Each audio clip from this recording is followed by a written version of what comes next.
Good afternoon. The Senate Standing Committee on Public Utilities, Transportation, and Communications will now come to order. Today is Tuesday, July 14th, and the time is 1:13 p.m. I am Senator Manny Gregory Tenorio Castro, Chairman of the Senate Standing Committee on Public Utilities, Transportation, and Communications. I would like to welcome my fellow committee members. Vice Chairman Senator Hofschneider, from the 2nd Senatorial District. We have Senator Cruz, and then online from the 1st Senatorial District, we have Senator Floor Leader Donald Maglonia, and honorary member, our good Senate President, Senator King Neighbors. Assisting with today's hearing, our legal counsel is Ms. Counsel Karch, Legislative Assistant Devin Macaronas, IT Mr. Jonathan Diaz, and Sergeant Turlai. We have representatives from the Commonwealth Utilities Corporation, members of the public, and everyone joining us through the legislature's live broadcast. At this time, and we also have our financial analyst, Mr. Dave Demapon. At this time, may I ask the committee clerk to please call the roll. Senator Ronnie M. Calvo. Senator Manny Gregory T. Castro. Estigat. Senator Francisco Q. Cruz. Senator Jude U. Hofschneider. Gege. Senator Karina L. Magofnia. Senator Donald M. Manglonia. Present. Mr. Chairman, there are 4 members present and 2 members absent. Thank you. A quorum is present, and we will hereby proceed with today's meeting. Members, you have received a copy of today's agenda. Is there a motion to adopt today's agenda? So move, Mr. President. Mr. Chairman. It has been moved and seconded. Is there any discussion? Mr. Chairman, just maybe if no objection from the members, we, under item 5, under new business, we put another sub line there to ensure that we recognize the members of, the executive director and his staff, CUC, for today's meeting, because it's not included. So we want to make sure that it's accounted for. Maybe if okay by the members and council, and LA can probably just make that insertion, for the final committee report. No objections, members? Okay. All right. Okay, moving on.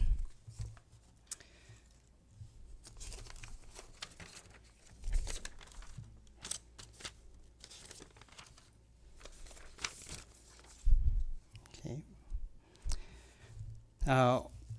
All those in favor say aye. Aye. All those opposed? Motion carries. The agenda is adopted. We'll now proceed to the public comment portion of our agenda, and we will now open the floor for public comment. Anyone wishing to address the committee is asked to state your name for the record before your beginning testimony. Please limit your comments to matters relevant to today's agenda.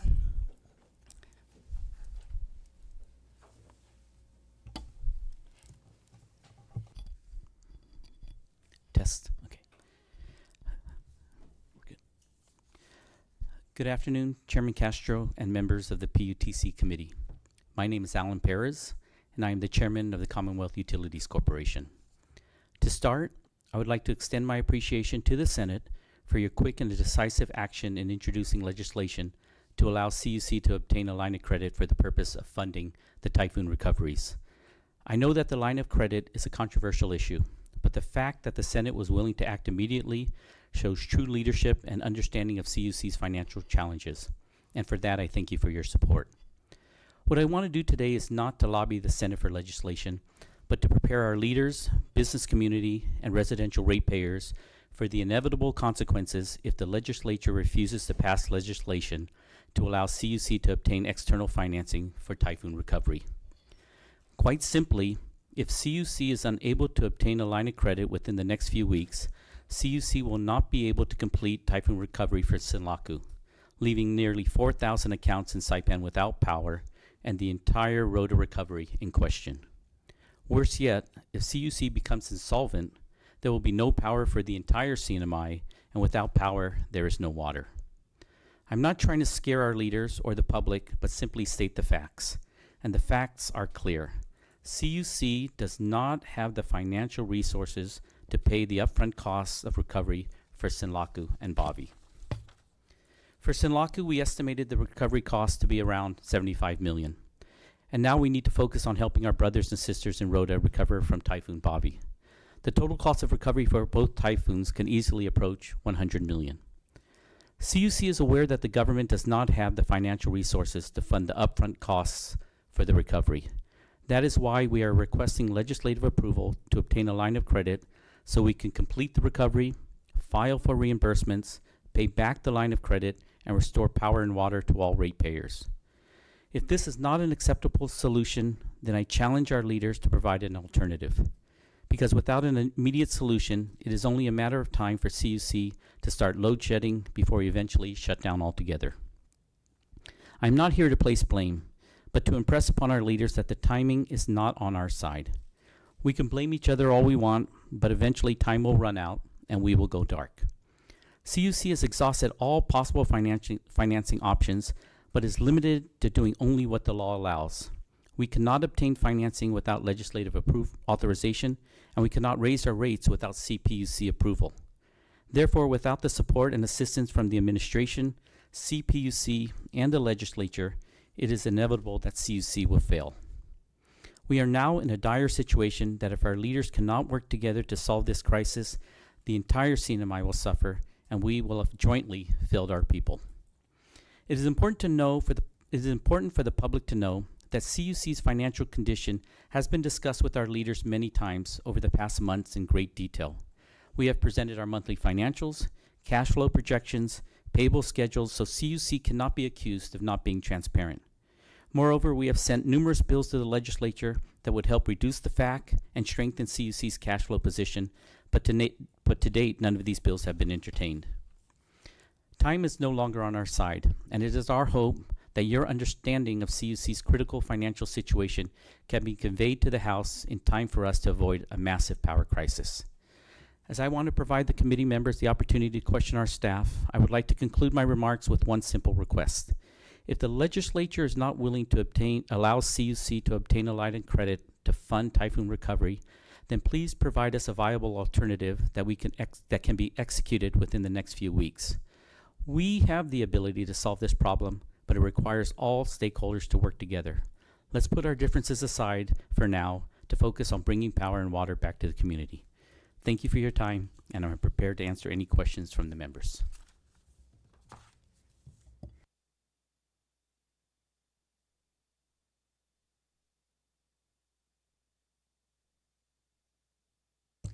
Members, we're still on the public comment period. Thank you, Chairman Perez.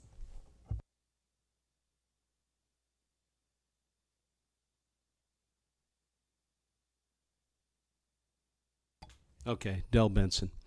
A few questions I have that I haven't heard, and sorry I went to the wrong place. What is the payment plan to pay back this loan? Number two, I haven't heard anything about Hercules' effort to say, where do we cut back? And this is a hard time with this typhoon. I mean, this is a great crisis to add to the problems. What is being done about streamlining, cutting back, improving? We never hear that. We always talk about more money. I'm not saying that's not the answer, and I'm not saying that is the answer. I just think we've waited so long to let things build up over the past how many years we've had a utility company, and we've always kicked it down the road, and now we're up against a wall. I think there needs to be a concerted effort of how it's going to be paid back. What's it going to do to our island? Yes, if we don't have power, we're in a big problem.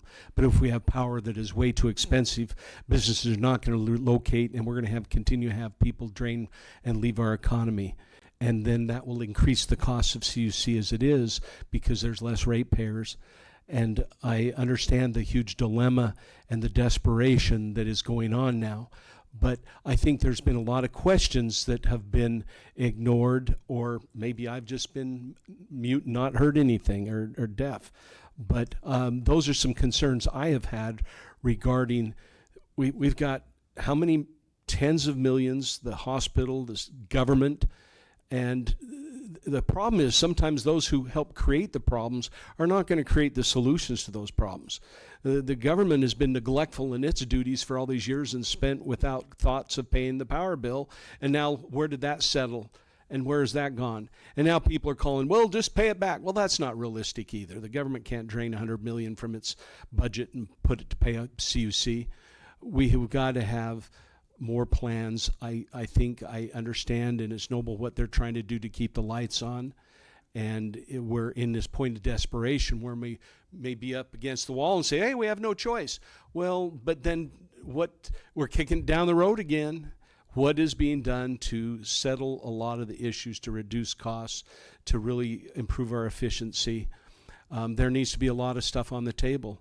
I think CUC needs to go private, because as a governments are not known to be efficient. They're a burden too much with regulations and not concerned about budgets so much, and it's employment agencies. And I'm not saying that's everything and putting all that on CUC, but that's a typical part of what happens when a government runs a business type thing. So I would hope that there is some discussion on how is this paid back? Oh, it's the ratepayers going to pay. Oh, on top of the high costs already? Or are we going up to 60 cents, 65? Then we might as well just start waving, being at the airport, waving for everybody to leave, because unfortunately that's what's happening, and we're not going to be having, unfortunately, we're not going to have businesses want to relocate because of the lack of stability and the huge costs. Thank you.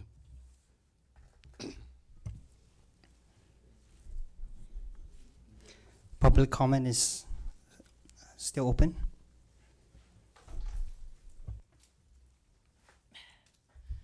Buenas tardes. Nana si Rosemond Blanco Santos Sort. Malago zubi natungam zo na problema dangklo to da tumungo. Ehemplo malago zubi usa ajudan minzo zani administrasyon gispitat. No?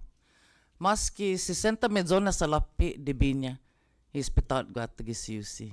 Omentalo legislatura. Zaman aswa lamita, no? Kana tagi 30 milyon. Lo tarabya 30 milyon gagaga. Hodzen po na passage 30 nin na suwa. Zangin sinyaw na juda ispitat.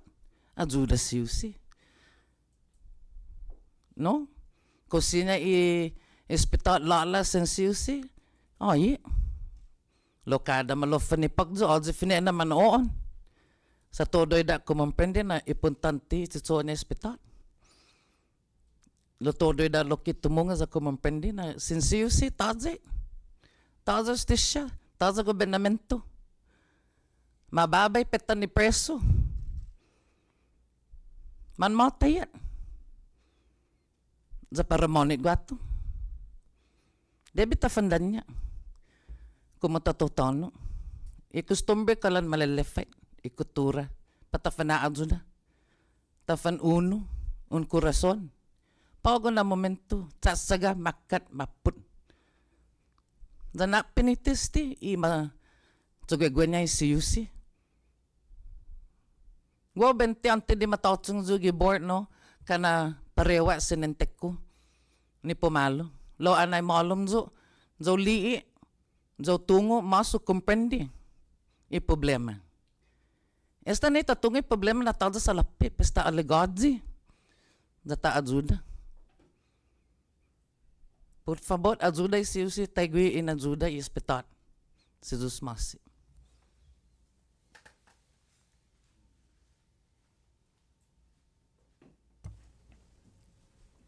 Public comment is still open.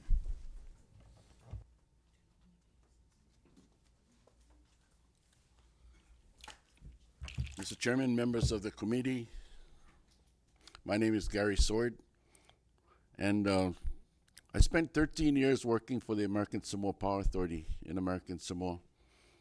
I was a plant superintendent running the generation. I was also chief engineer for a little time, also CFO for a little time, and a marketing director for many years.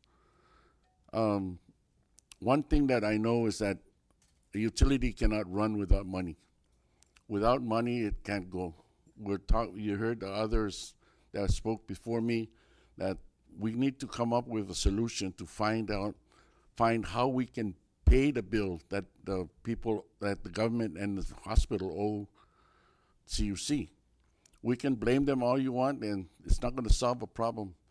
But I strongly suggest that we form a committee to look at this really, really closely. I mean, within the next day. As you heard, we have 2 weeks to live. We just came out of a super typhoon, and we all know what it's like to be hauling fuel and gas and diesel and filling a generator, listening to that noise at night, and it's not pleasant.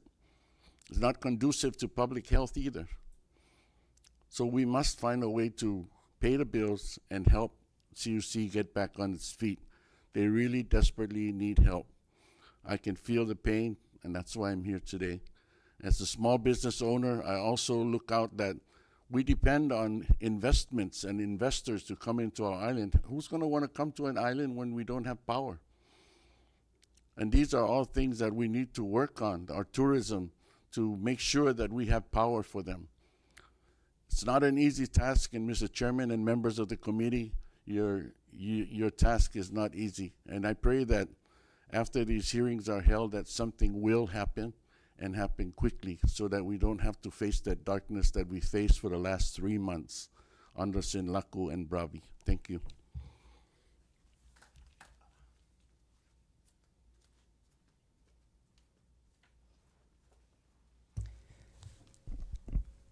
CFO Betty, we're still in public comment, but we do have a designated time for CUC management after public comment. This will be shorter. Thank you. Thank you.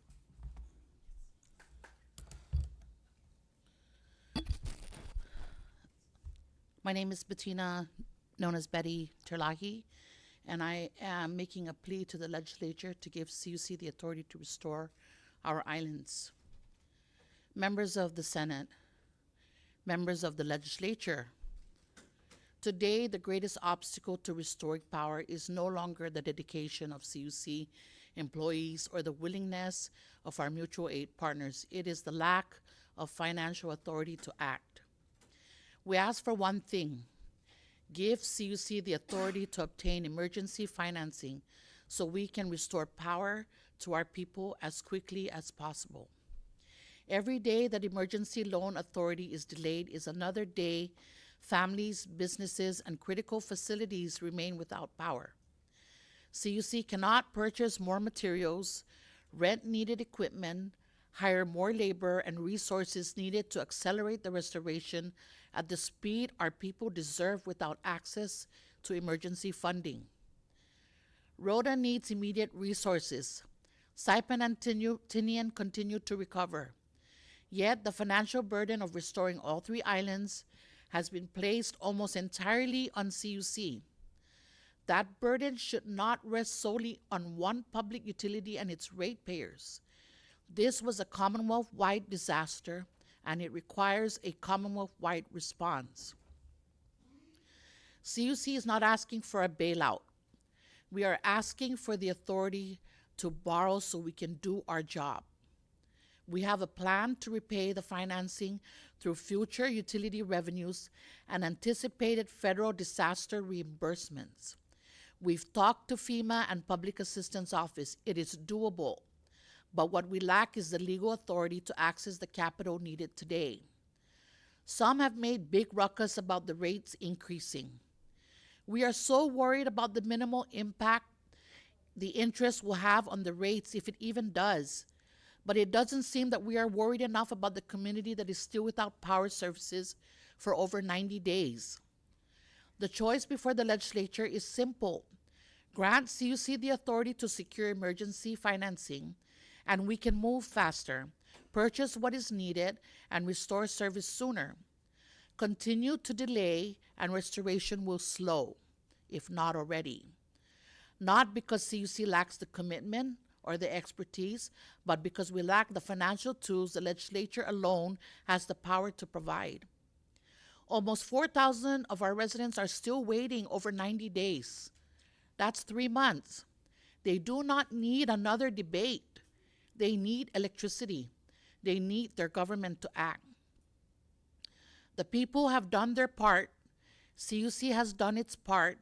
It is now time for the legislature to do its part. Grant CUC the emergency loan authority. Help us restore your constituents, Saipan, Tinian, and Rhoda. The time to act is now. Thank you.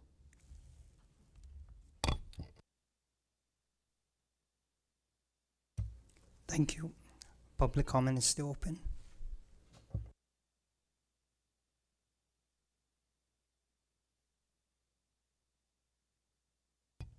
Name's Kevin Watson, Executive Director. I want to thank the Senate for taking the courage and leadership necessary for the last time I was in this building. And I want to ask the public to call the House and your elected officials and urge them to do what's necessary and what's right, to have the courage to get CUC the authority to enter into a line of credit. Thank you.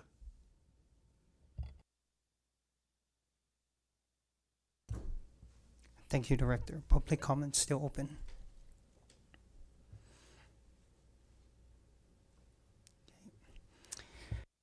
Thank you to everyone who've appeared before the committee. Your testimony will become a part of the official record. The public comment period is now closed, and we will be moving to new business. Super Typhoon Sinlaku and Super Typhoon Bavi recovery. Colleagues, today's meeting has been called to receive an update from the Commonwealth Utilities Corporation regarding utility restoration efforts following the two super typhoons. As the committee charged with oversight of public utilities, it's our responsibility to ensure that utility services are restored as efficiently as possible and that recovery efforts remain transparent.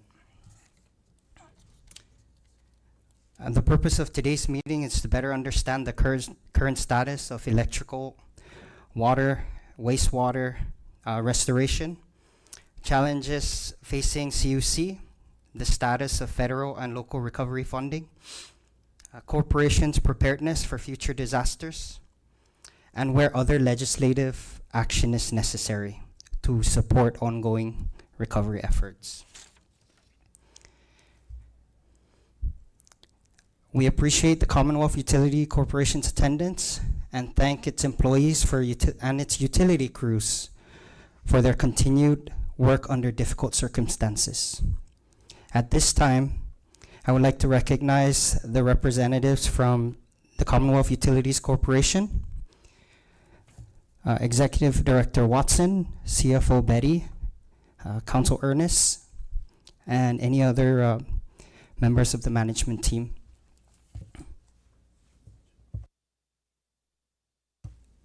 Including Chairman Perez.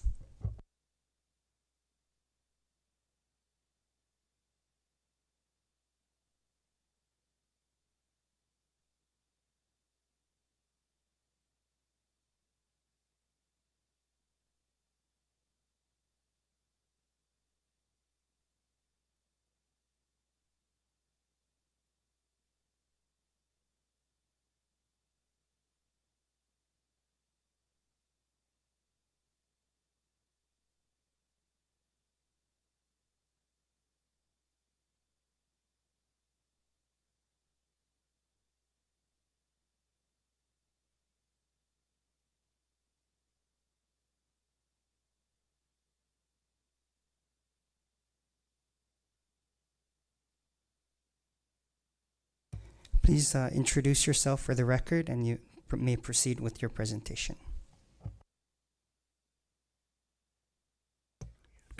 Good afternoon, Michael Ernest, Counsel for CUC. Thank you. Betty Terlahi, Chief Financial Officer for CUC. Kevin Watson, Executive Director for CUC. And Alan Perez, Chairman of the CUC Board. And as this presentation will focus mostly on finances, we'll have our CFO take the lead in the presentation.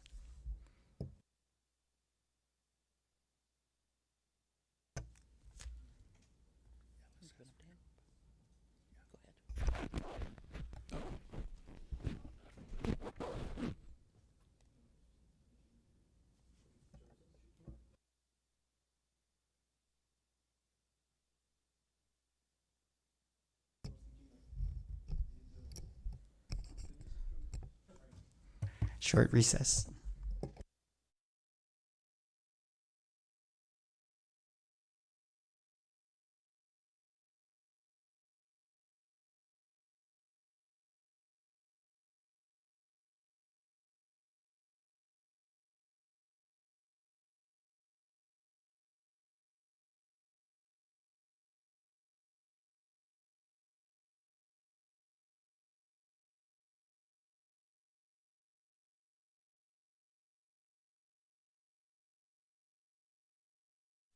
And we're back.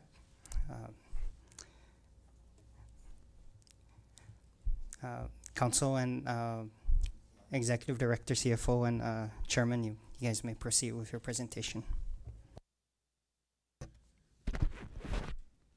I'll try to keep it simple. Basically, we presented a couple weeks ago at the board meeting and following the board meeting to our stakeholders that CUC would deplete its funds by the end of July. And that is only paying the fuel that we already had delivered, fuel purchases, some payroll, and some of our fixed payments and our restoration payables. That bottom line is a little bit better only because in June and early July, our acting CFO was not comfortable making payments. And that's because we're in the red. So, you know, I'm back and I said, let's do it like this. And so we've made some payments this morning to Agreco. We have to keep that running. And some of the other companies that we're using for the restoration so they could pay their employees. Bottom line is we're just juggling now with our vendors. Who gets paid next? Who's hurting the most? But I really hate to do that because most of our vendors are small vendors on the island. And I hate to hurt their situation because they're struggling too with the economy. So we're taking the cash that we have now and we're putting it into the critical payments that we can make. And after we pay for fuel and payroll and some of the critical restoration needs, we have nothing else for the vendors that are still in our system, which is over $8 million in vendor payables. So given that in June we held back in early July, we're stretching out the cash that we have. Then now we have Typhoon Bavi to deal with. So as of this morning's conversation, we're going to loan Rhoda some poles that we have delivered that came in this morning. It has not been taken off the port yet to our pole yard. That might happen this afternoon and tomorrow. And now we're trying to coordinate with FEMA to bring some of those poles to Rhoda so they can start their process. Otherwise, they're out of poles in a few days. So because the burn rate of the poles that are coming in for Saipan, considering we only have now we have 8 bucket trucks, and the rate that we're installing poles, we're able to give Rhoda a few poles so they could start their process. But we definitely would need to place an order for an additional almost 170 additional poles that went down in Rota, Saman Tinian, and Saman Saipan during Typhoon Bavi. In addition to that, Rota needs a good amount of transformers. So they need over 65 transformers, I believe, 67. And Saipan had also had 25 approximately. I think Jonathan is here, he can confirm that number. So total of about 89 transformers. Jonathan? Mr. Chairman, can I just have Mr. Camacho come up? 72. Um, 72. Members, if there's no objection, like, we could have Mr. Camacho come up.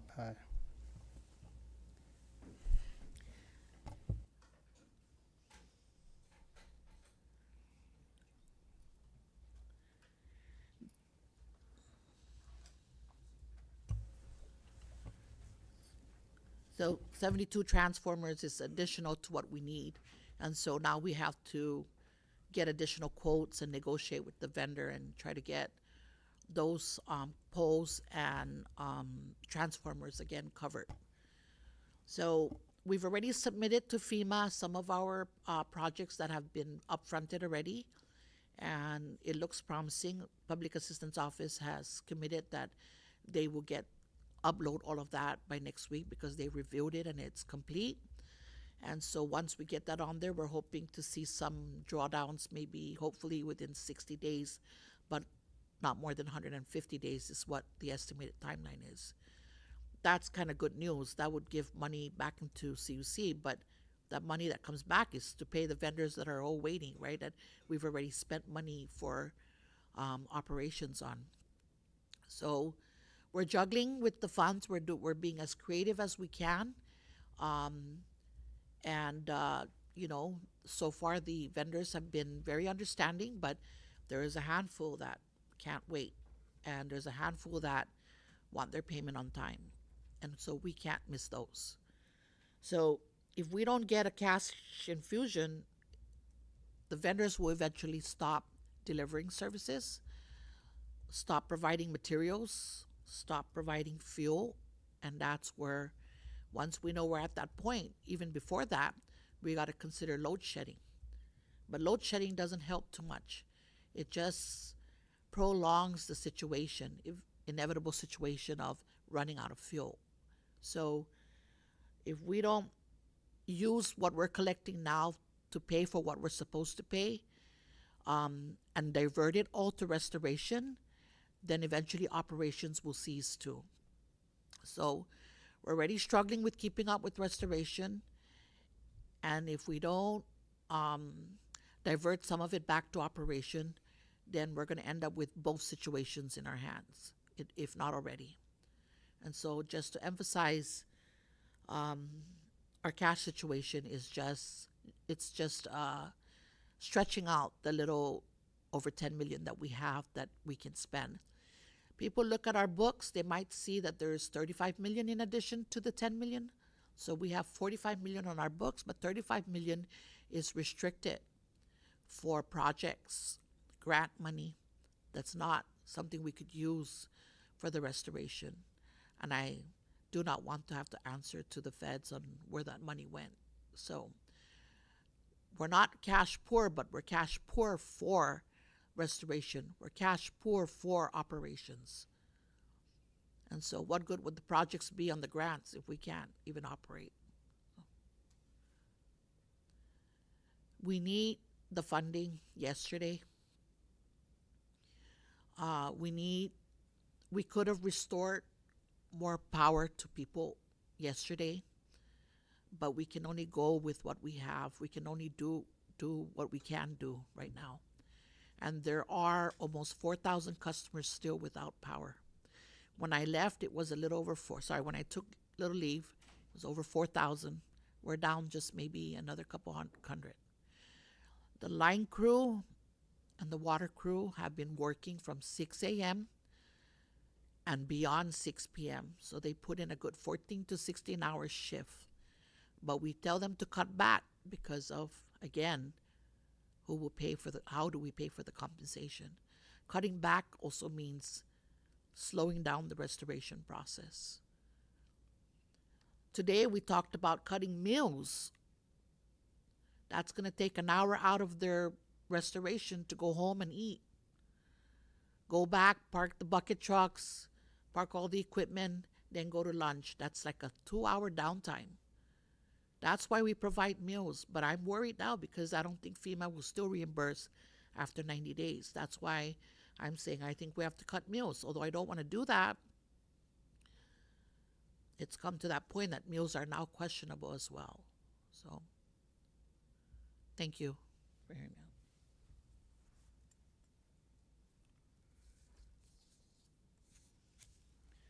Maybe Jonathan, you can update on Rhoda's and Tinian and Saipan.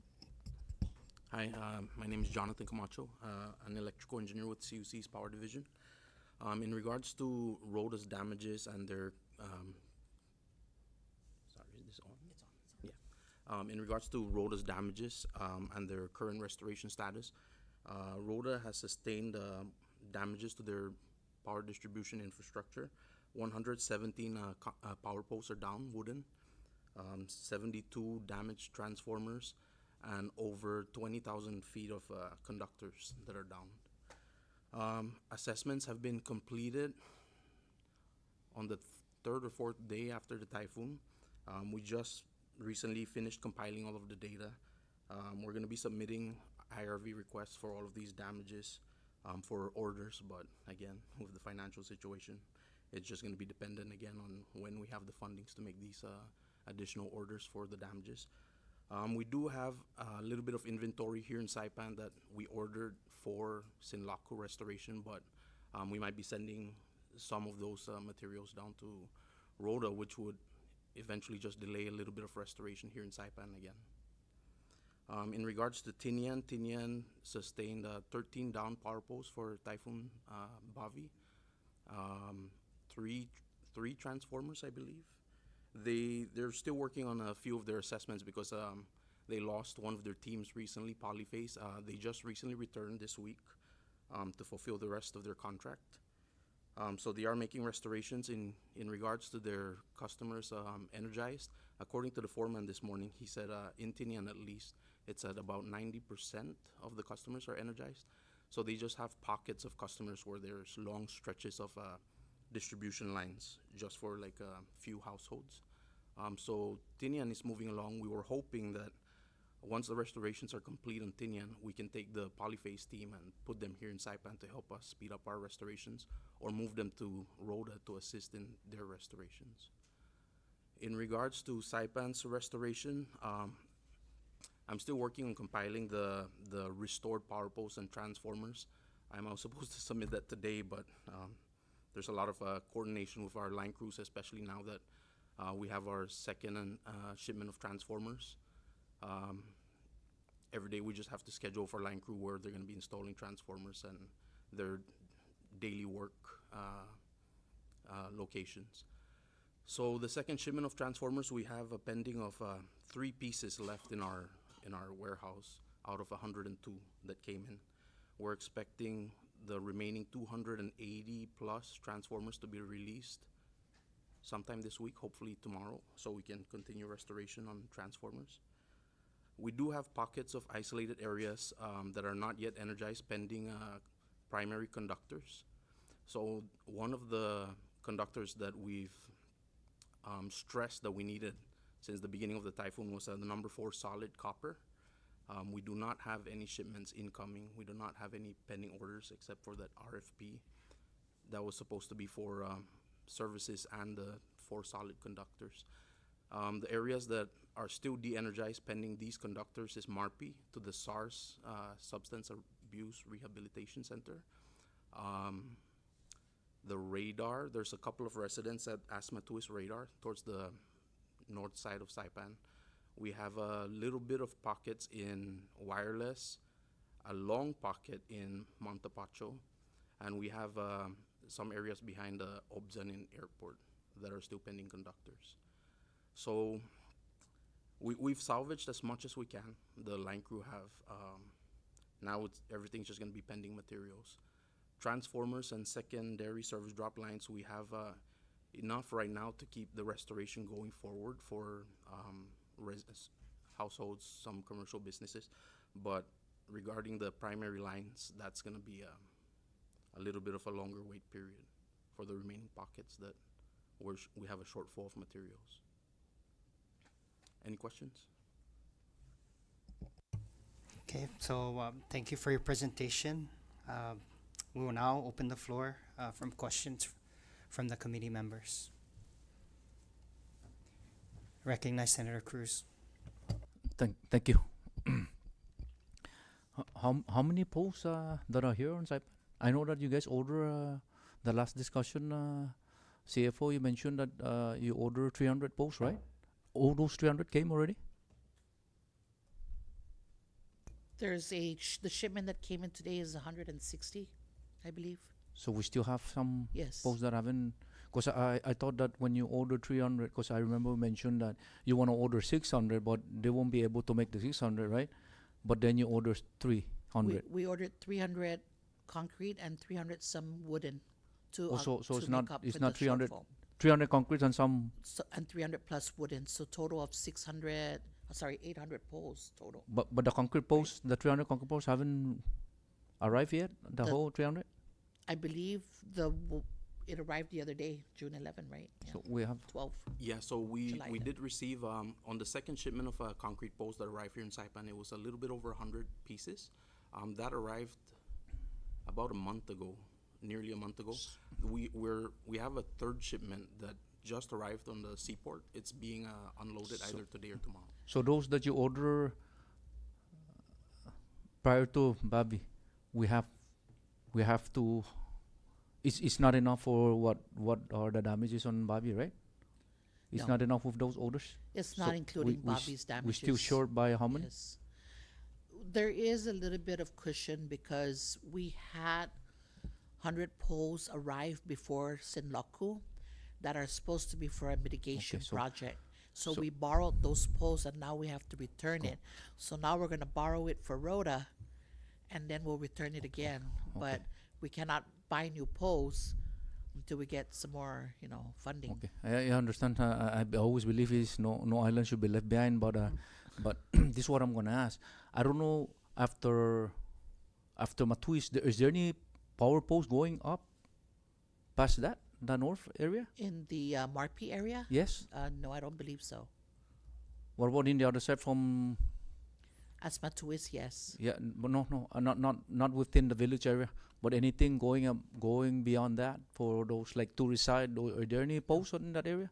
No. What about going to Calavera side from the other side, coming to Calavera? Yeah, I don't believe there's anything there. Because if there's posts that is only serving street lights and not serving houses, maybe we can temporarily get those posts and put on those that are still having power. Because I feel sorry for those people that don't have power from Sinlaku, and then Bobby comes. I know that we have to assist Rhoda, but other posts that are not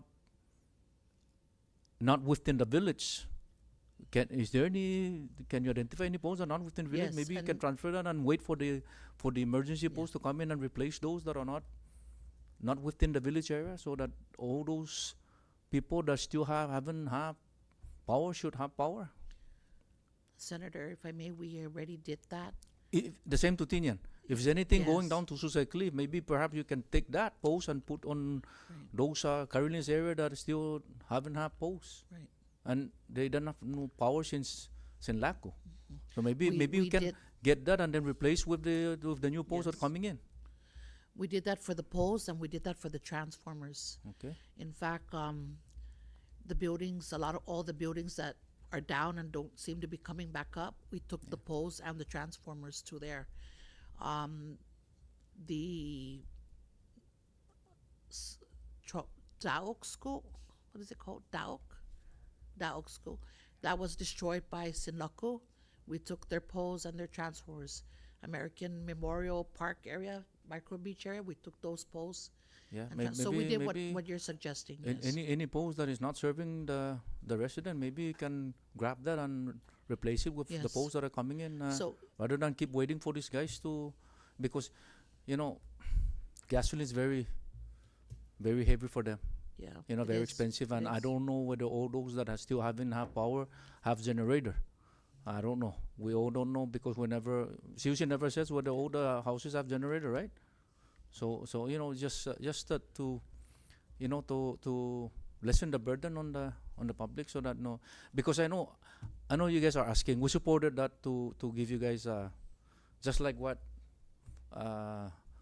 Consul Santos mentioned, that when she became a board of directors, she completely understand, because she went inside and see what's going on. Even myself, you know, in the beginning, to be honest, I'm not in support of the fact, but because I don't completely understand the methodology of how's that going up, and all I know is that you're racing. But of course, you cannot just buy at a $60 and then charging the public at a 40, because it's not going to work.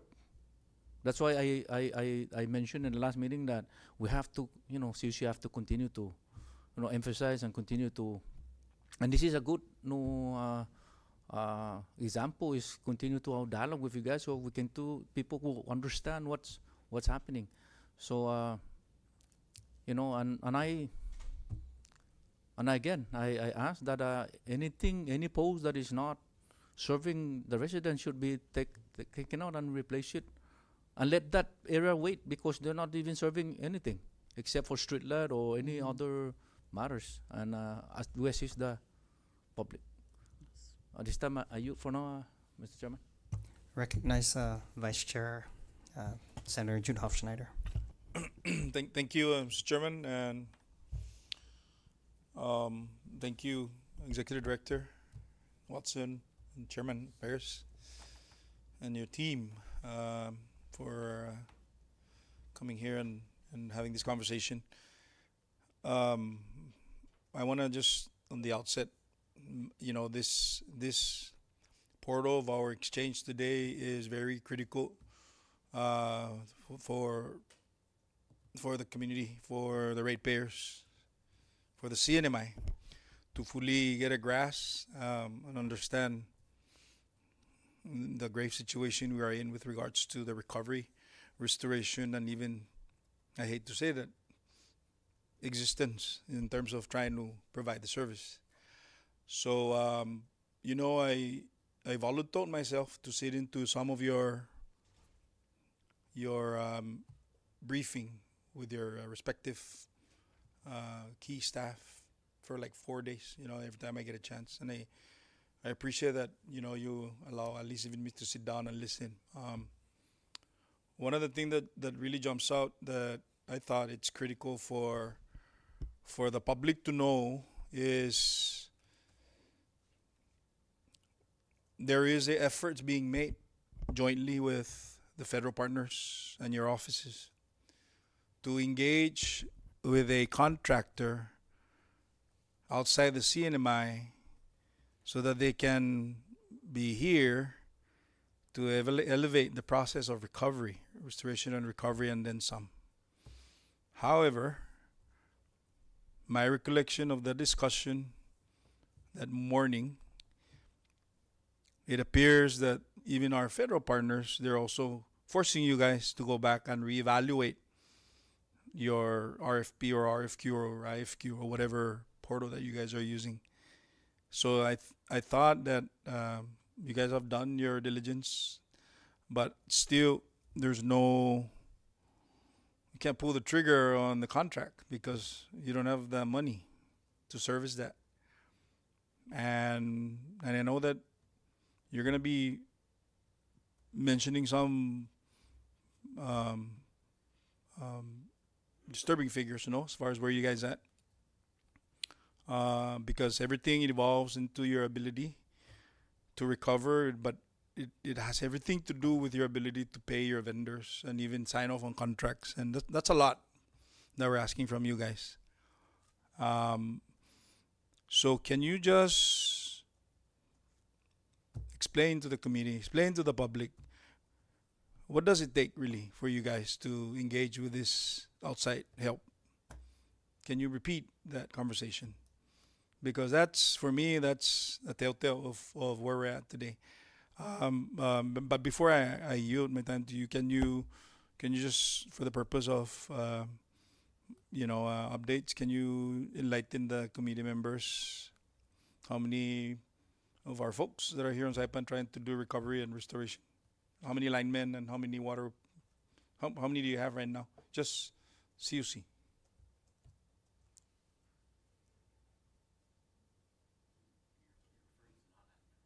Yeah, the ones that are out there, Yes. our people, our folks, our own people that are going out there. We have 30 actual line crew, Okay. and then we're taking from other divisions to be grounds crew.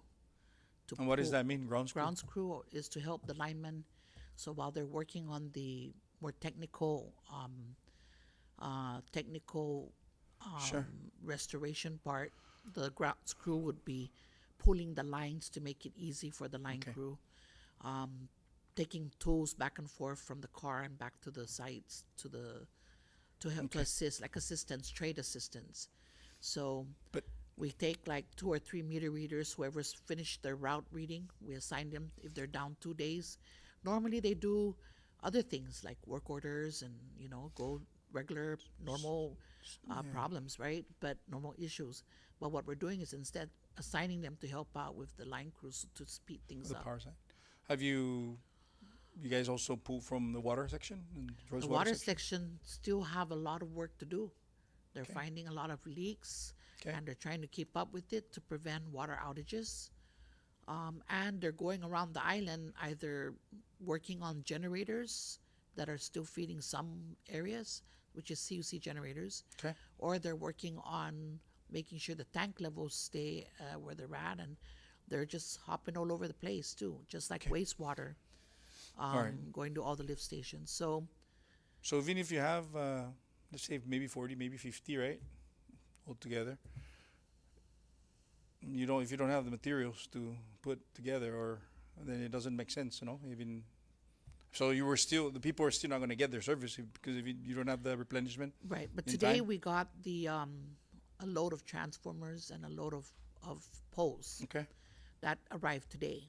So there's work to do, definitely, but it's not going to move fast because we have 8 bucket trucks, and we're splitting our line crew now from 5 crews. We're splitting them into 8, so that some of the not foremans, but like a lineman, a journeyman, who can do certain kind of work can actually go and do other matters like a Is that- drop line or. Yeah, is that typical, John? That we deploy in these kinds of situation, or that's out of the ordinary? No, this is typical. So we have the foremen that are leading the crews, scheduling where they're going to be working and Okay. the type of work that they're going to be doing. And it's typically the lead men that are on the bucket trucks actually performing the work. And then the ground crew, like our CFO was mentioning, they just assemble material, pull wire for them, Okay. just get things prepped so that the guy in the Okay. bucket truck can work. So is there any of these 30 or so are going to be deployed to Rota to assist our brothers and sisters in Rota with their recovery? At this time, we haven't discussed that because Saipan still has over 3,000 customers too without Okay. services, but we're hoping to get Tinian up and done so we could then decide how we're gonna realign the contractor that we hired on Tinian. Okay. The So- director has put in is putting in another request for GPA to assist with Rhoda. We have not, informally, and we're going to follow it with the letter today, but Guam is still 80% restored, only they still have homes with no power and water. So they have their services. work cut out as well. They have the work Okay. cut out as well. So do we still have- need these folks from somewhere in West Coast? Yes, we do. We absolutely do. There's still over 4,000 customers, and these are isolated pockets. So it's not the same as connecting a lateral and then you get 10 customers along that line connected. We're going house to house now, transformer to transformer, and so it takes more time. Okay. So we put out an RFP for our grid restoration work. If that was awarded a month and a half ago, they would be here and restoring services quickly. But we haven't stopped that effort, no? We haven't stopped. In fact, Okay. we negotiated again with them yesterday. something we've not asked, but we said, can you give us payment terms in 1 year, or what can you do? How can you stretch it out as much as you can so that it'll give us some comfort zone to certify funding, you know, looking at future revenues. But that means something else has to be on hold. Another project, another upgrade, another we'd have to cut costs somewhere else, or cut a project somewhere else to be able to fund it.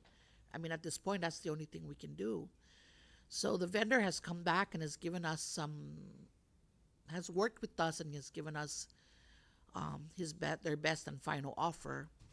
Okay. And so I have to do the analysis and see how that's going to impact the cash flow Okay. come 6 months. So in the meantime, we're still, you know, Yes. okay. And one of the things that I want to mention, I'm going to just ask these questions and then maybe circle back on, because I'm going to focus a lot on the billing side of things, but I don't want to focus on that now. I don't want to mix it. But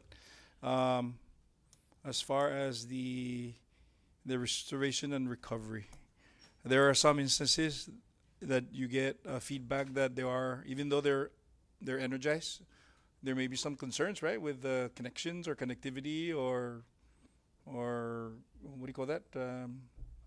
I can't pull that word out of my mouth, but it's fluctuation. Okay, is that the case right now? Is that prevalent? Yeah, there's quite a few places where, especially after Bavi, a lot of these transformers were leaning, tilted. Oil might have been spilling out of it. When the the line crew went out and restored them, turned the customers on, it worked. Everyone's houses were energized, at least for those transformers. But after Typhoon Bavi, a lot of these parts were shook up. So now they might be experiencing voltage fluctuation. So they have to go back again and... Yep. And hopefully the worst case scenario would be those are new damages again that we haven't assessed, because when we do damage assessments, it's all visual. We don't have the manpower or the time to go to every single transformer and check the voltage. So it's all visual inspections for damage assessments.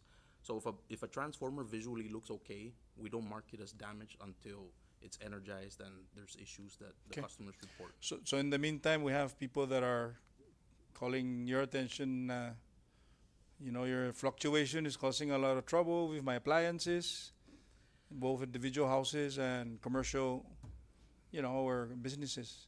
And that's troubling, no? Because even if you stabilize the grid, they have a broken refrigerator for that matter, or air conditioning.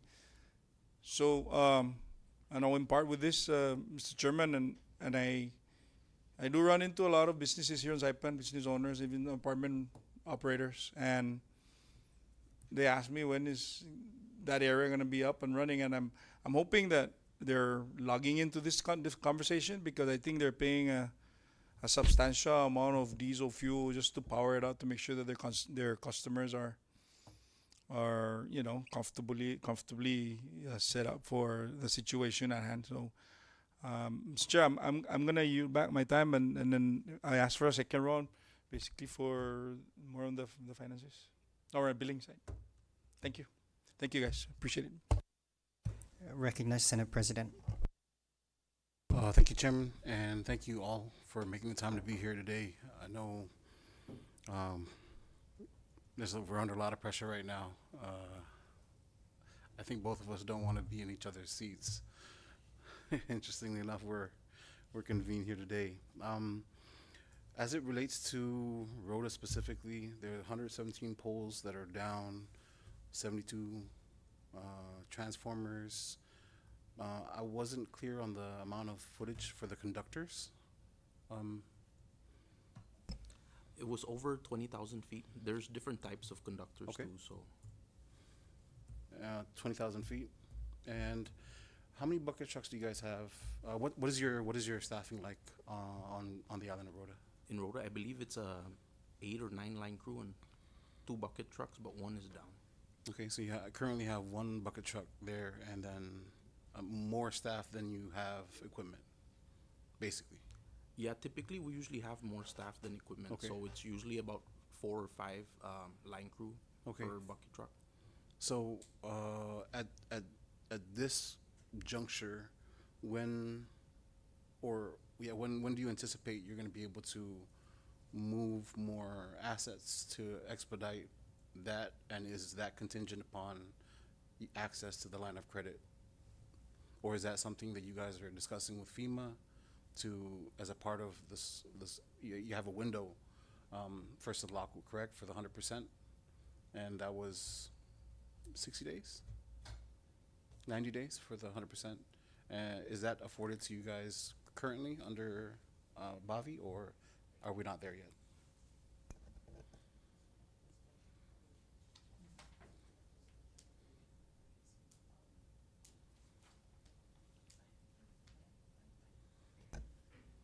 I don't think that there was a presidential declaration yet for Typhoon Bavi. And The numbers might still be being put together, so I know that we have to turn in our assessment this week so that that can be added on to the damages. I think it has to be over $1 million for the FEMA to I guess for the declaration and then to get the categories approved for funding. correct. So at this time, we inquired because the transformers, I believe, are really Sinlaku damage. We're putting it as Sinlaku, but the 90-day has passed for Sinlaku. So any expense we incur after Sinlaku, we have a share so far. I know that the governor and the GAR, they put in a request to ask for 100% or a minimum 90-10, and I there's no response yet on that, but hopefully that's the case because that would help our situation. For Rhoda, the planning has we are in the planning. There is no need right now for the additional because the bucket trucks are not available right now. But we are asking GPA if they could, give us assistance. If we don't get it from GPA, we have this other company that we're looking at. Again, we're trying to get creative in how to fund it so that, because right now, if I'm going to certify it based on their proposal, I can't do that. But we have sent the mechanics down already to help with the power generation side. And they are working on the engines right now, heating it up, trying to get it dried up and mega tested. Optimistically, they think it'll take, around 5 days, but our mechanic, power gen manager, did say to give it at minimum 2 weeks, 2 to 3 weeks This before is we for could the get power plant? for the power plant. Yes, Now, yes. And then today we sent parts down for the second bucket truck that's down. That part should bring it back up. Our mechanic is there too, and he's fixing it. So if that gets up and running this week, we'll have 2 bucket trucks and the 8 line crew. We have a board meeting on Thursday, and we will be presenting to our board our plan for the grid restoration project. And if they approve of it, basically it's putting ourselves in debt right now too. Then if the board approves of it, then we might be able to see how we could assist Rhoda further with resources such as line crew. But definitely, it's really difficult to say we'll send them to Rhoda when we had people here over 90 days already without power. That is the biggest concern. okay. As for the transformers and the power poles that Senator Cruz was concerned about, I think we have sufficient poles to loan Rhoda because part of the order that came was replenishing back the mitigation supply. And so we'll just order again and replenish the push back mitigation, the- yeah. yes. So more immediately, I'd rather get Rhoda up. Every day too that we don't connect people, it hurts my finances. So, it hurts CUC's finances. So our goal is to get everybody on the grid. It would help CUC's finance, CUC's restoration as well. So, but with Rhoda, they have enough work to do before they're even going to get power up and running. And so that's why at this time, it's not like get them on the boat now or on a plane to Rhoda. We're working with Rhoda and we're prioritizing what needs to be done right now, which is the mechanics are there to work on the power plant, while the 8 line crew are working on feeder 2, I believe, which has the least damages. But I believe feeder 2 sources 600 customers. That's 2/3 of the island's customers, and so they're prioritizing that has the least damages. And so they have 40 poles right now as of this morning. The transformers, we took their transformers, so now we gotta send them back some transformers. Transformers that fell, we're trying to coordinate with FEMA to bring the transformers here so we could salvage whatever can be salvaged. But in the meantime, they're prepping already in preparation of the power generation to go up. So as it relates to your finances, so you mentioned that that they have enough time because of the prep work and they have to do. You're still working on the power plant. So could you elaborate, describe what damages the power plant sustained, or is that going to be a part of the main assessment that you guys will be providing? The preliminary assessment is that there's moisture in the engines. So we've sent down 2 large heaters from our power plant here to Rhoda. They actually need more than 2. They recommended 4, but we can't send all 4 because we're still using 2 on the engines here too at our power plant. And so those 2, because it's only 2, would take a little longer. And our power gen manager advises that it would take at minimum, in a perfect heating situation, 2 weeks, but 2 to 3 weeks is the estimated time frame for the engines to start coming online. That doesn't necessarily mean putting load on yet. It depends on how that comes out. So at that point, they'll know if they have more issues. So the facility itself is it in a better shape than what happened on the island of Tinian, where the testing and the drying and just the securing of the Facility. was a problem? So there was go ahead. Yeah, today we had, yesterday sent 3 mechanics down. Okay. And they replaced a radiator that was damaged and a turbocharger on another engine. So they are actually sleeping at the plant. There's no hotel rooms. So it makes it more efficient for them to get their work done as well.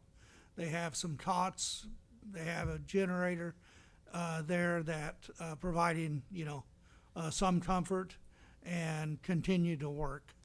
So The facility did sustain some damage. I don't know what's called, the roll door. There's a big door that rolls up. That was taken out. So there's temporary patching right now, just to prevent rain from coming in. But rain did get into the power plant, but not so bad on where the engines were. So therefore, they think it's just a lot of moisture, but not literally water, I think, in the engines. Yeah. So the facility itself, the power plant itself, is in better shape and can be kept relatively dry with whatever remedies you guys are doing right now. That is my understanding. Okay. Now, 117 wooden poles went down, and how many of the poles that we took from the mitigation are going to be allocated to the restoration? The mitigation is only 100 poles. Okay. Prior to the mitigation, we had 170 wooden poles in our stock. And so we use that for Saipan, and the replenishment is coming. So part of the replenishment will go to Rhoda. So there's enough to give Rhoda for now. But to get reimbursed back for the poles, we would need to buy poles. And that therein lies the problem. Yeah, that's where the problem is. If we don't buy the poles, then we lose out on that FEMA coverage. Yes. Okay. Now, you mentioned 72 transformers, and the plan with those are to bring them back to Saipan, all of them, or just the ones that are? The ones that are maybe visually can look like they could be salvaged. If it's obviously very damaged, we probably will not bring those back. We'd have to dispose it anyway. But we're trying to bring it back so that we could put it together with the ones here that we're working on, and be able to either recycle them for here or send them back to Rhoda. But there's enough transformers here coming in that we could spare Rhoda some transformers. We owe Rhoda about 20 some transformers. 10. 10? 10. Only 10? Just 10. Oh, okay. Okay. We owe them 10 transformers, but we'd have to buy the 72 transformers so that we could replenish what we're using here. If we can't, if the burn rate is slower, then might as well give Rhoda some, then let it sit there until another 2 months, right? And then by 2 months, hopefully we'll get more transformers in. So we have to visit.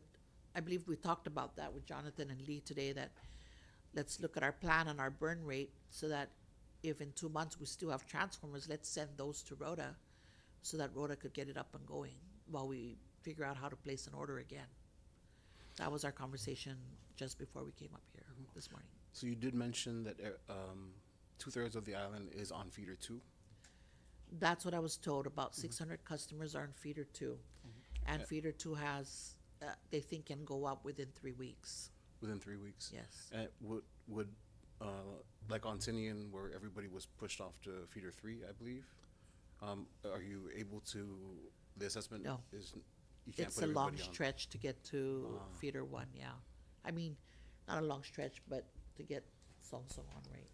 Yeah, so feeder 1 is actually right by the power plant. Okay. In the village of Song Song.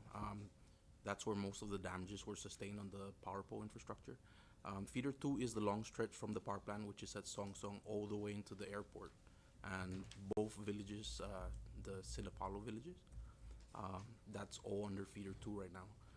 There weren't as much damages in the feeder 2 area compared to feeder 1, but and that's where a majority of the residents are at, feeder 2.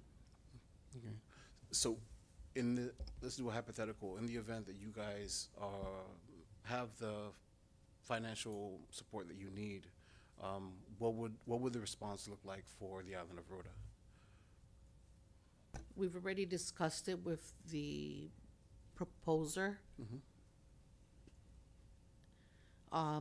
If they were willing to have some of their line crew go to Rhoda, and they were saying, yeah, there's no difference, so they're willing to do that. It's just a matter of coordinating with FEMA, so we don't have to pay for all the extra cost to bring it there. FEMA would probably bring it to Rhoda. And how many bucket trucks? How many line crew?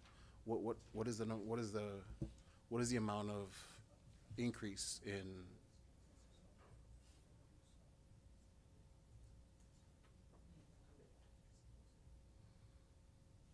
If there's any proprietary information, we can. Okay. I'm just concerned because we're still in the procurement process, Not- and I want I to make sure completely that we're understand. not. We asked for minimum of 8 bucket trucks, and this vendor has that. The bidder that looks most responsive to and meets our requirements, and I think over 30 linemen. So it would definitely, even if we had half of that on Saipan to help with and keep Saipan's line crew here, and send 2 or 3 to Rhoda, that should get Rhoda sped up really quick. Okay. Yeah. Now, again, with a hypothetical that you get the financial backing that you need, support, whether it's through FEMA, line of credit, or a combination of the two, what would be your limiting factor in the restoration of all 3 islands? The limiting factor? Yes, ma'am. Because we have, I guess, just to give context to the question, right? We have poles that were being borrowed from the mitigation. Then there are poles that are down.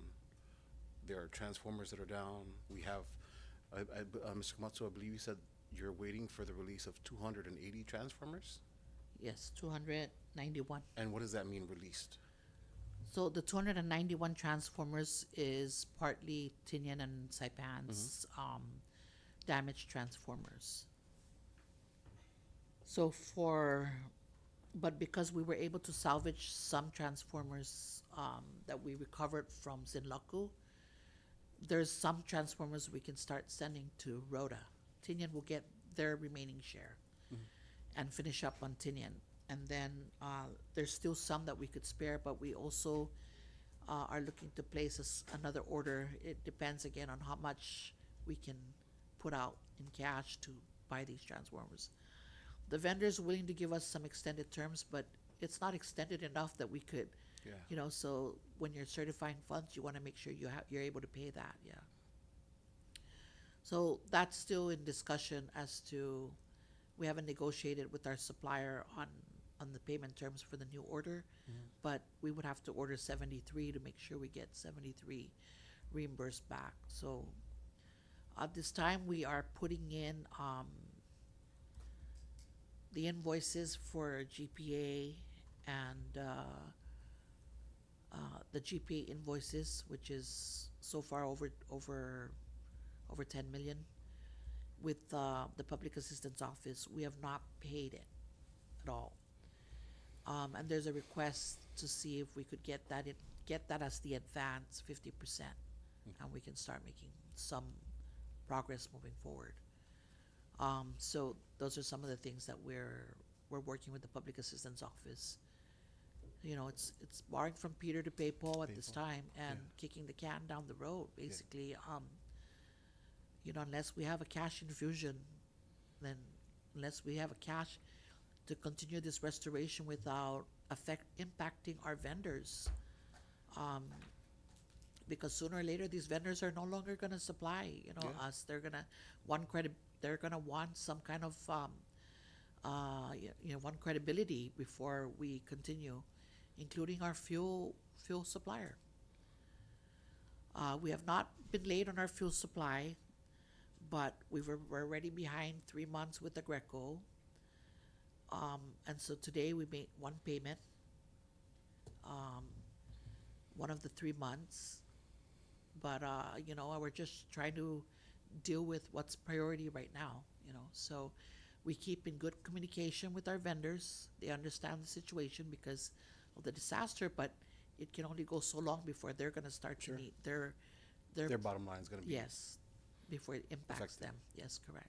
So just to kind of put this into summarize it, you guys have deferred payments on your current vendors, right? How many days have you deferred some of your current encumbrances, the vendors that you owe? 3 months already 3 months. on So our ni- regular vendors. So Yes. 90 days. About 70% of our regular vendors are already on 3 months delayed. So you have deferred payments. That's not including to- those that have like a 75 payment term or 60 days. So all of our POs, like 95% is going out with 60 or 90-day term, just to buy time. But all of our cash was already obligated Yes. for vendors. And at the time, it was about 10 million. Now we're down to 8 million because we're trying not to incur any more costs, right? Other than restoration. But eventually, when we go back to normal operations, then the divisions will huff and puff about, where's our supplies? Can we do this project? Can we do that? We need to repair this. There's over 105 million in water and wastewater projects that was handed to me in a assessment report that needs to be funded so FEMA can reimburse for it. 105 million. That's repairing fences, gates, all the weatherheads, and you know, we have security concerns in some of it. There's chlorine stations that we need to make sure we fence so that it doesn't it's not a hazard to the community. There's a lot of things other than just putting on power and water. EPA has given us a small loan of $9 million out of the PFAS settlement funding that they sort of approve our expenses there. They've given us 9 million. So with the water and wastewater side, that's not a concern. I mean, that's where we have a little wiggle room. But the payment plan to return the money is so stringent on CUC. We're not gonna afford it. It's 280,000 a month to pay back, starting in September. So we're not even done with the restoration of water and wastewater, and we'd probably have to return it. So I don't want to put us in that deeper hole of another 285. So that's kind of like our emergency backup right now. But it can only be used for water and wastewater. Yes, correct. And majority of the expenses is on the electric. Yep. If I use it for the water, wastewater site fencing and all that, yeah, then I'm gonna have to make sure that those contracts and those justifications are written so well that we could get FEMA to reimburse it even quicker. So we're working on that. That takes also a lot of manpower away from the people who are doing the work in the field, to get the engineers to come in and write up all the designs so that we could do the work and then get reimbursed. We're talking about 6 months, 10 months down the road to get these projects designed up and ready to go and fund it. So we're in a pickle, you know, and we didn't cause this, right? It's caused by the disaster, but we're in a pickle because we're helping the whole community. We're rescuing the situation.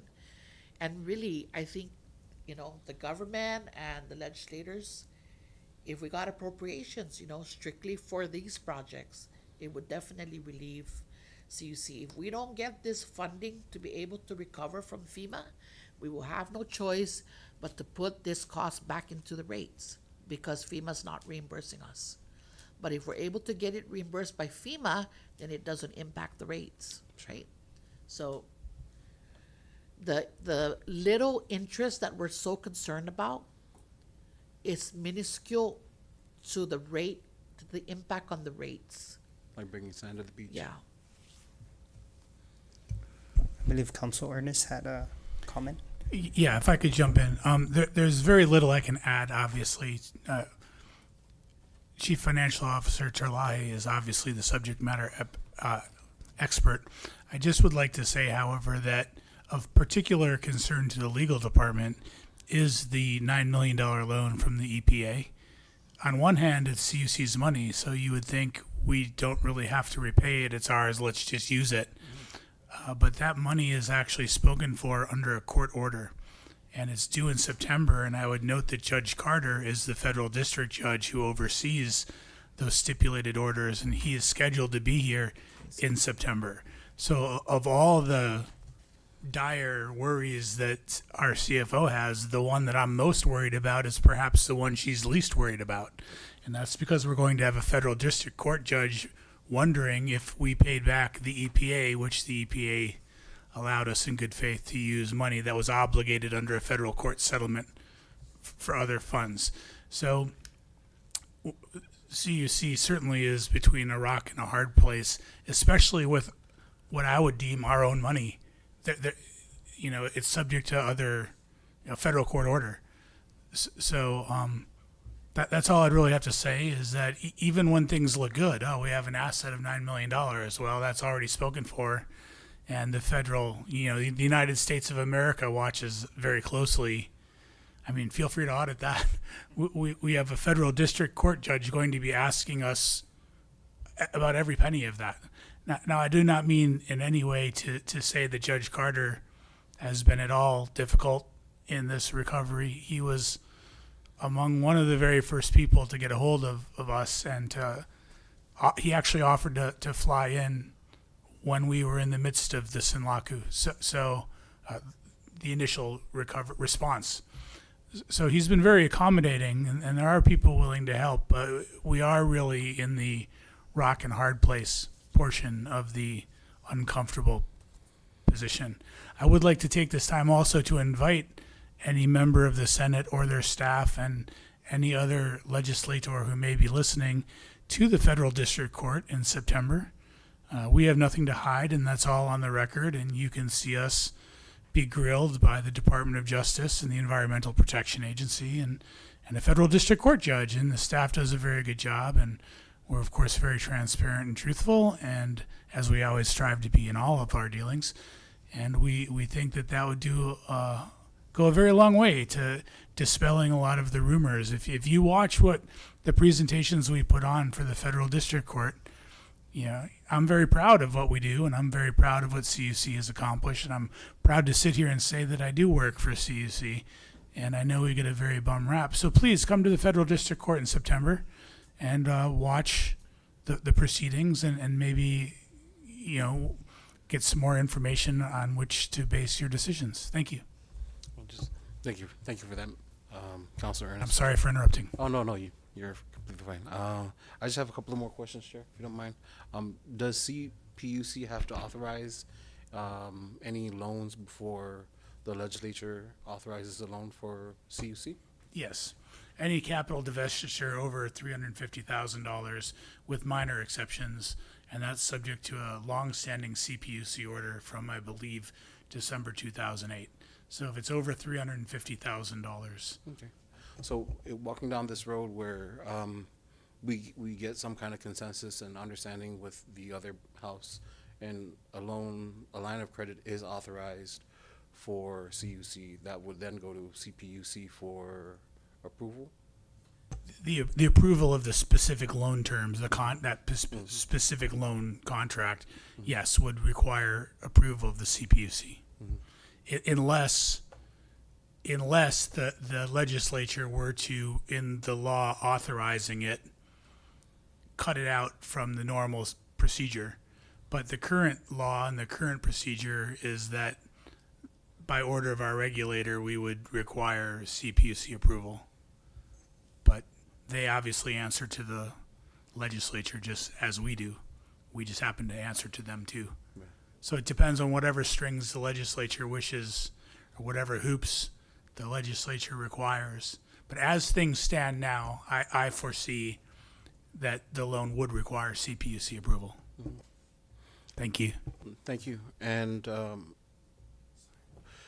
I just wanted to, this is not a question, I just want to make a statement. I think this is where, again, I'm at a loss of words.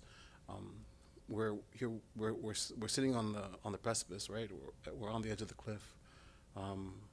You guys have made concerted efforts to reach out to the House that has the power to introduce these legislations. Can I ask when you approached the House in an effort to secure this line of credit? I believe it was late April, if I may. I believe it was late April. I have correspondence between myself and the House Counsel. Okay.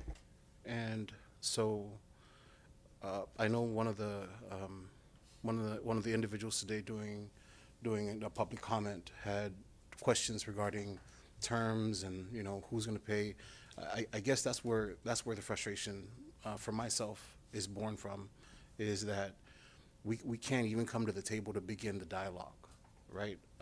Obviously, that's a member of the constituent, a member of the public who has valid concerns, but we can't even answer them because we can't sit at a table and agree that there's an emergency, agree that a cash infusion needs to take place, or else everything goes dark. And when we talk about one, we're taking away the importance of the other. Again, it's like you're talking about the person in the ambulance and saying, oh, this person needs to do therapy, physical therapy 3 times a week, but we're just trying to keep that person alive to get them to the emergency room.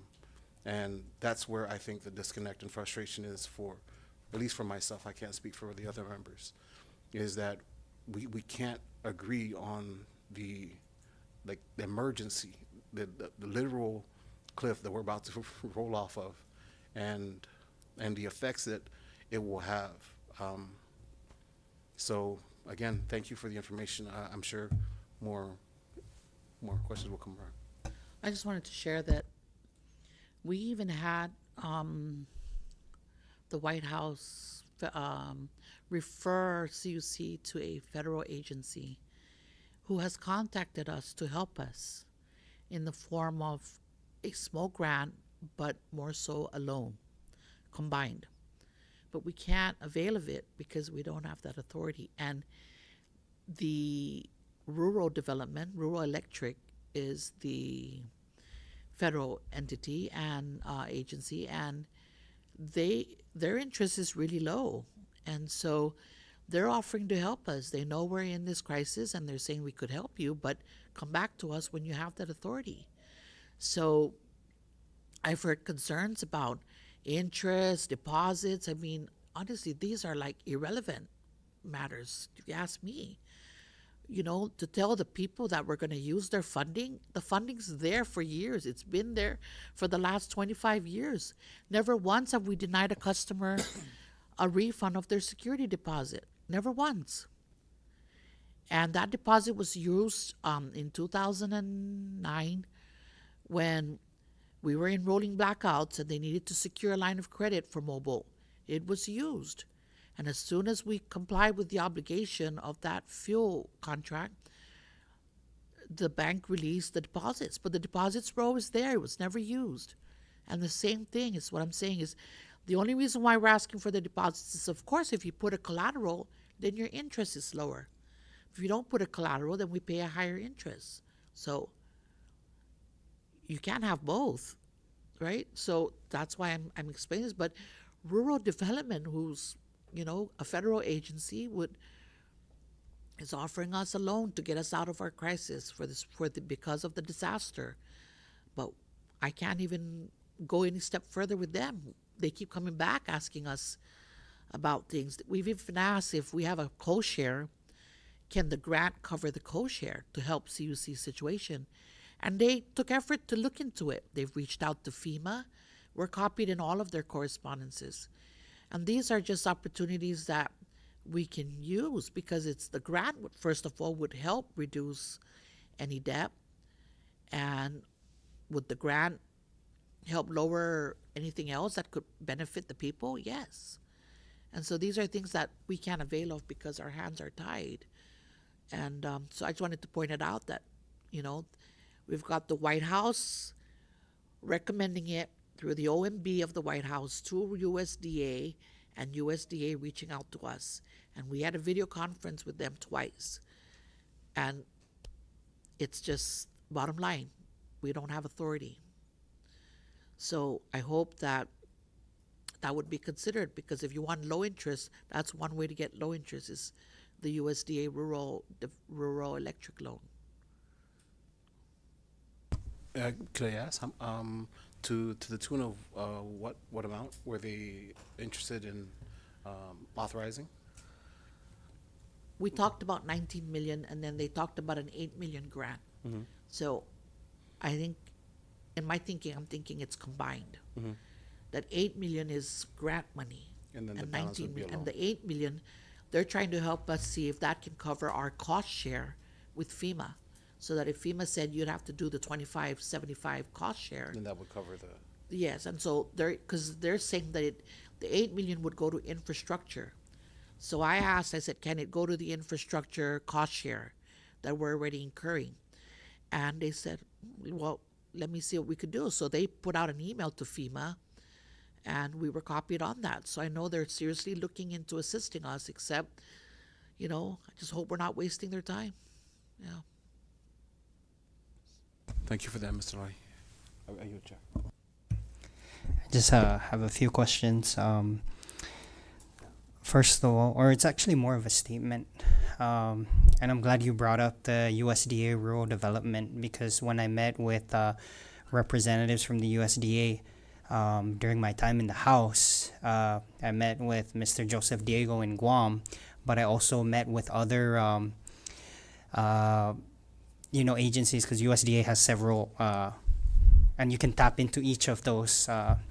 But Guam's been taking advantage of these loans. I think UOG, their field house was funded. The Port of Guam, like their cranes, was funded by USDA loans. And, our public, I just think, education and outreach is really important.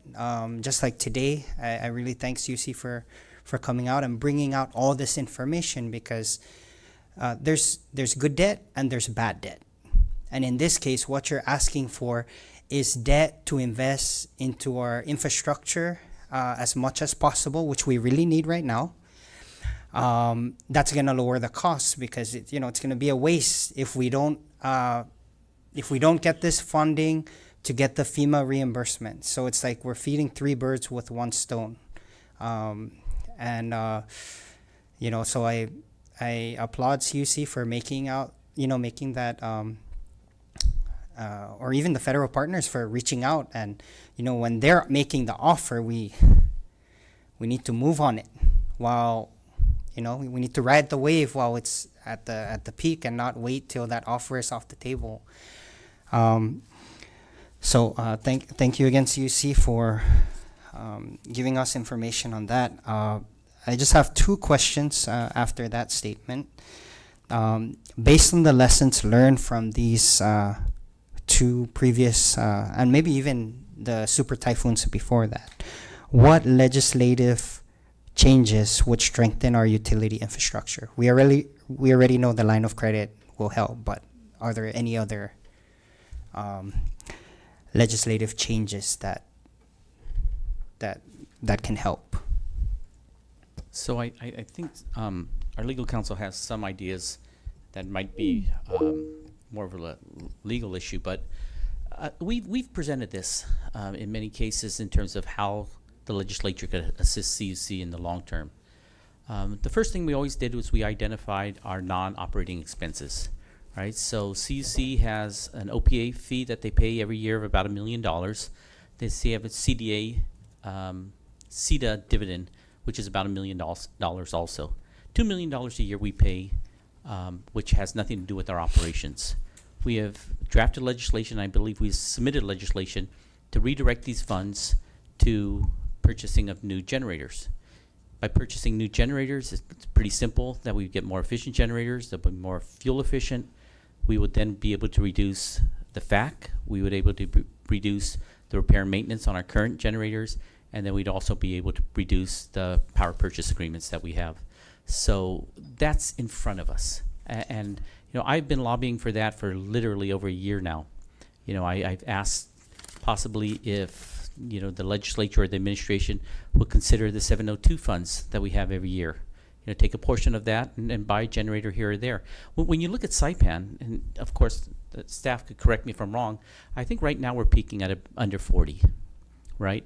So if we, in our 702 funds, get $8-9 million a year, you can figure out how many generators you could buy. And over an administration of 4 years, it's a substantial amount, almost to the point where you could cover the existing generation demand that we have, which then, of course, goes right into fuel efficiency, lowering outside power purchase, and then, of course, repair and maintenance. So that's immediate. And then that will be a reduction in the FAC. It will be a reduction in our costs. That $2 million is paid for the ratepayers because that is part of our operation expenses right now. So, you have to look at that as the first thing that we have to consider. There are a lot of other legislation that's out there, and if the members want to discuss some of those. But for me, I think that goes right to the top of the list in terms of how the legislature could assist the CUC. Mike, did you want to jump in on any of the legislation that we have pending? Thank you. Obviously, everything that the chairman said, I agree with. CUC, I'm certainly not an expert. I've been there since September, but no one here is screaming because of the 60% or 60 cent per kilowatt hour FAC that should have happened in, I believe it was May. And the reason that didn't happen was because the CPUC didn't meet for whatever reason to handle the April FAC. So as our member Sanchez always tells us, the way to hedge against fuel is to use less of it. So anything that CUC can do to burn less fuel, so that's obviously supporting our solar initiatives. It's supporting our ways to get newer fuel efficient generators. This is going to be very controversial, but I do believe taking a hard look at either small modular reactors or even micro reactors. The difference being a small modular reactor is 10 megawatts and higher, and a micro reactor is between 1 and 10 megawatts. I just read something that the Army is putting them on domestic bases in the United States beginning next year. There's not a lot of demand for small modulars in the States because they use fossil fuels that are very efficient. They basically use natural gas or coal to generate their electricity. They don't use fuel like we do. We're one of the few jurisdictions where it actually makes sense now to use, it's actually more cost efficient now to use a small modular reactor. I have got to believe that the Department of War would love to actually just give us these for free. Obviously, the running them would take a lot of expertise and training, but there's no reason why we can't be the pilot program for the United States of America, because it's actually, I believe, cost efficient here, whereas it's still cost prohibitive in the United States. Those are the wave of the future. We have private companies, Amazon, data centers looking to get their own small modular reactors. So they will be happening. And maybe that isn't our discussion for today, but I think starting the discussion today, I know Mr. Benson has been a proponent of geothermal, an offshore geothermal. And I don't know enough about it to say yes or no on that, but I don't think we should be saying no to anything right now if it uses less gas. You know, things are getting shooty again in the Middle East as we speak. Day 3 of bombs dropping in Iran. I don't know what the next FAQ is going to be. What can help CUC? What makes me cry at night? Right now, there's a $15 million liability to the Department of Public Works, which is, in my estimation, frivolous and ridiculous. It should be waived immediately, and the fact that it's not is a sin. If it could be waived right now, that also would help us with interest on any loans we would have to pay. But it's not even just good for us, it's good for the ratepayers. You know, in a non-typhoon recovery year, we collect about $15 million in water charges. If we have to add another $15 million in expenses, what does that math tell you? That tells you that water rates would have to double. So we can help CUC and every ratepayer by getting rid of that ridiculous fine that's on the books, or we can do nothing and maybe double water rates. Things like this are things that Judge Carter will be asking about in September. Judge Carter's main issue is non-revenue water. I know enough to know that. I mean, yes, he cares about the oil seeping into the lagoon, but what he really, really asks about is non-revenue water. And I think passing the DPW fine waiver is something that could easily and should have been done months ago, respectfully. And if that's out of line, I do apologize. And then another possible legislative thing to think about, this one's a little out of the blue, but has the government liability cap bill passed the legislature yet? Right now, without the actual liability on government torts, we are basically self-insured, and we have not been purchasing insurance, hoping and trusting that the legislature would be passing some sort of a liability cap. Since that Supreme Court case, we have been subject to potential unlimited liability, and we are the people who have employees up 30 feet on poles on a road next to traffic with traffic whizzing by with high voltage electricity. I mean, God forbid an accident happens. I pray every day that it doesn't, not just for the liability, but the lawyers care about the liability. So we will have to start incurring private insurance costs if the government does not pass a new government liability cap. So I know that there was a House bill. I know it passed the House. I know it was sitting in the Senate. I just don't know. And then 2 typhoons happened, so I haven't been paying real attention to that. But that is something that could sort of, it's outside of the box thinking, but that could be a benefit to CUC. And then there is one more thing that I don't know if I really have my client's permission to say, but it deals with the recovery of rates. There's a law right now that says CUC must recover shortages within 3 years. CUC has passed a plan, and it's in front of CPUC right now, for a 5-year recovery. Obviously, that is outside the law. So if we follow the law, we will have to amend that and require that the recovery happen within 3 years. What that means is if we must recover in 3 years, you can expect maybe a 27% increase. If you can stretch that over 5 years, it goes up to 15 or 18%. So that's obviously not in the best interest of CUC. It's in the best interest of CUC to recover within 3 years or 2 years or 1 year. But we don't get to set our rates. But right now, I believe the CPUC is mandated to order us to recover our rates within 3 years. So changing that from 3 years to 5 years would be wonderful for the ratepayers as long as CUC can remain otherwise solvent. I'm not sure we're in a position right now to say that that's an option. We have our chief financial officer saying cash flow is a problem. We should be getting every penny we can as soon as we can. But changing that law, current law, from 3 years to 5 years could give the ratepayers some relief, and could be a good companion legislation to any other of the other legislation we're talking about today. I am happy to provide drafts of or citations to the law at the request of the Senate or any member or any committee. I'm happy to do so. I have them ready to do. I have my client's permission to do so. So please just ask, and I am happy to serve. Thank you. This is I would just support that.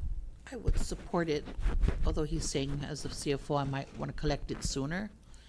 The domino effect of it might actually hurt CUC in that regard. So realistically speaking, if it hurts the people and the economy, then CUC would suffer as well at the end. So spreading it out over 5 years, over 3, is okay with me. Just my last question.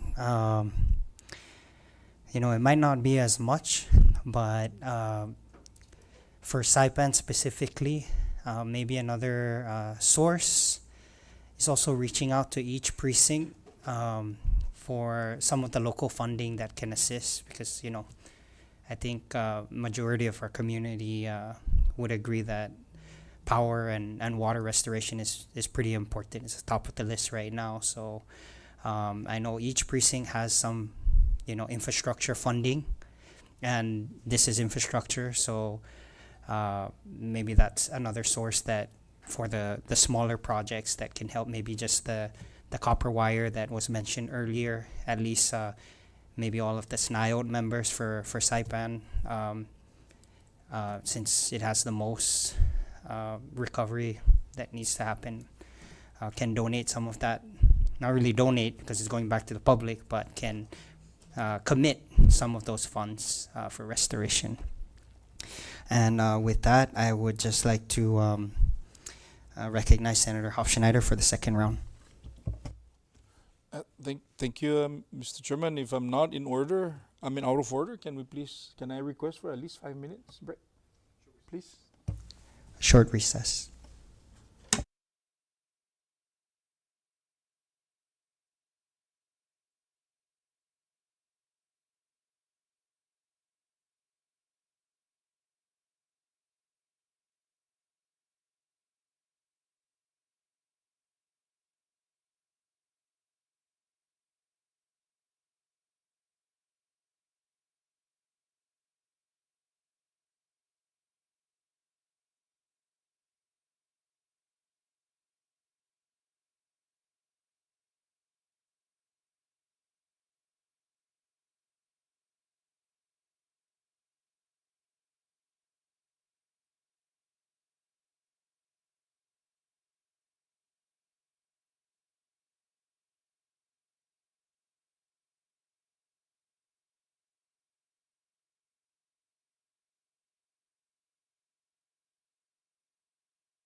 And we are back. Recognize Vice Chair Senator Hofschneider.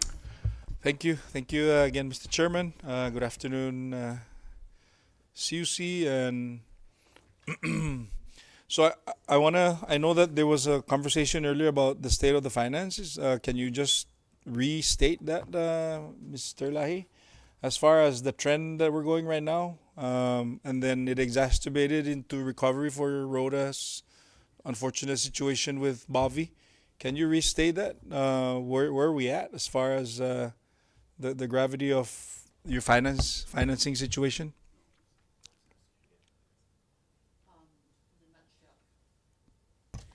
In a nutshell, basically what CUC needs today, what we're asking for is to give us the authority to obtain emergency financing so we can restore power to our people as quickly as possible.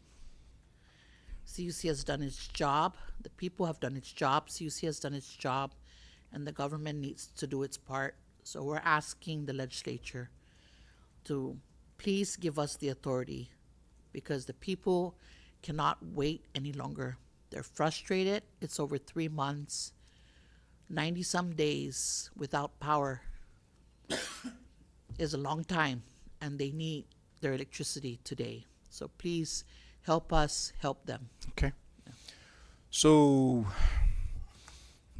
if this thing doesn't move, this initiative does not move any more slower or any quicker, where we're going to be at in a month? Well, we're using all our funds now to do it as much as we could on the restoration. And if we don't get any liquidity soon, we will be in the negative. That means we would have to halt restoration completely. We will no longer be able to buy fuel. And so load shedding will eventually come until we run out of fuel.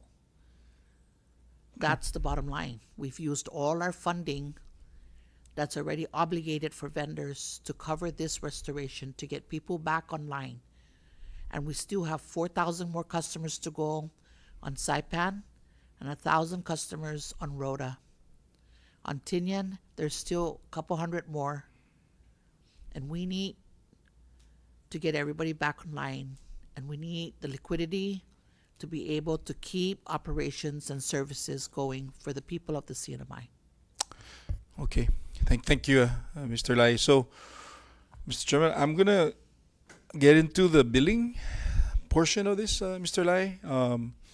Obviously, during the previous meetings with you guys, your offices, that was called by the TALD, one of the question that was being asked about the rates or the utility bills with regards to the Tinian customers primarily at the time because of the situation that the power generator, the generator house is incapacitated, thereby needing the assistance from our federal partners to respond to it.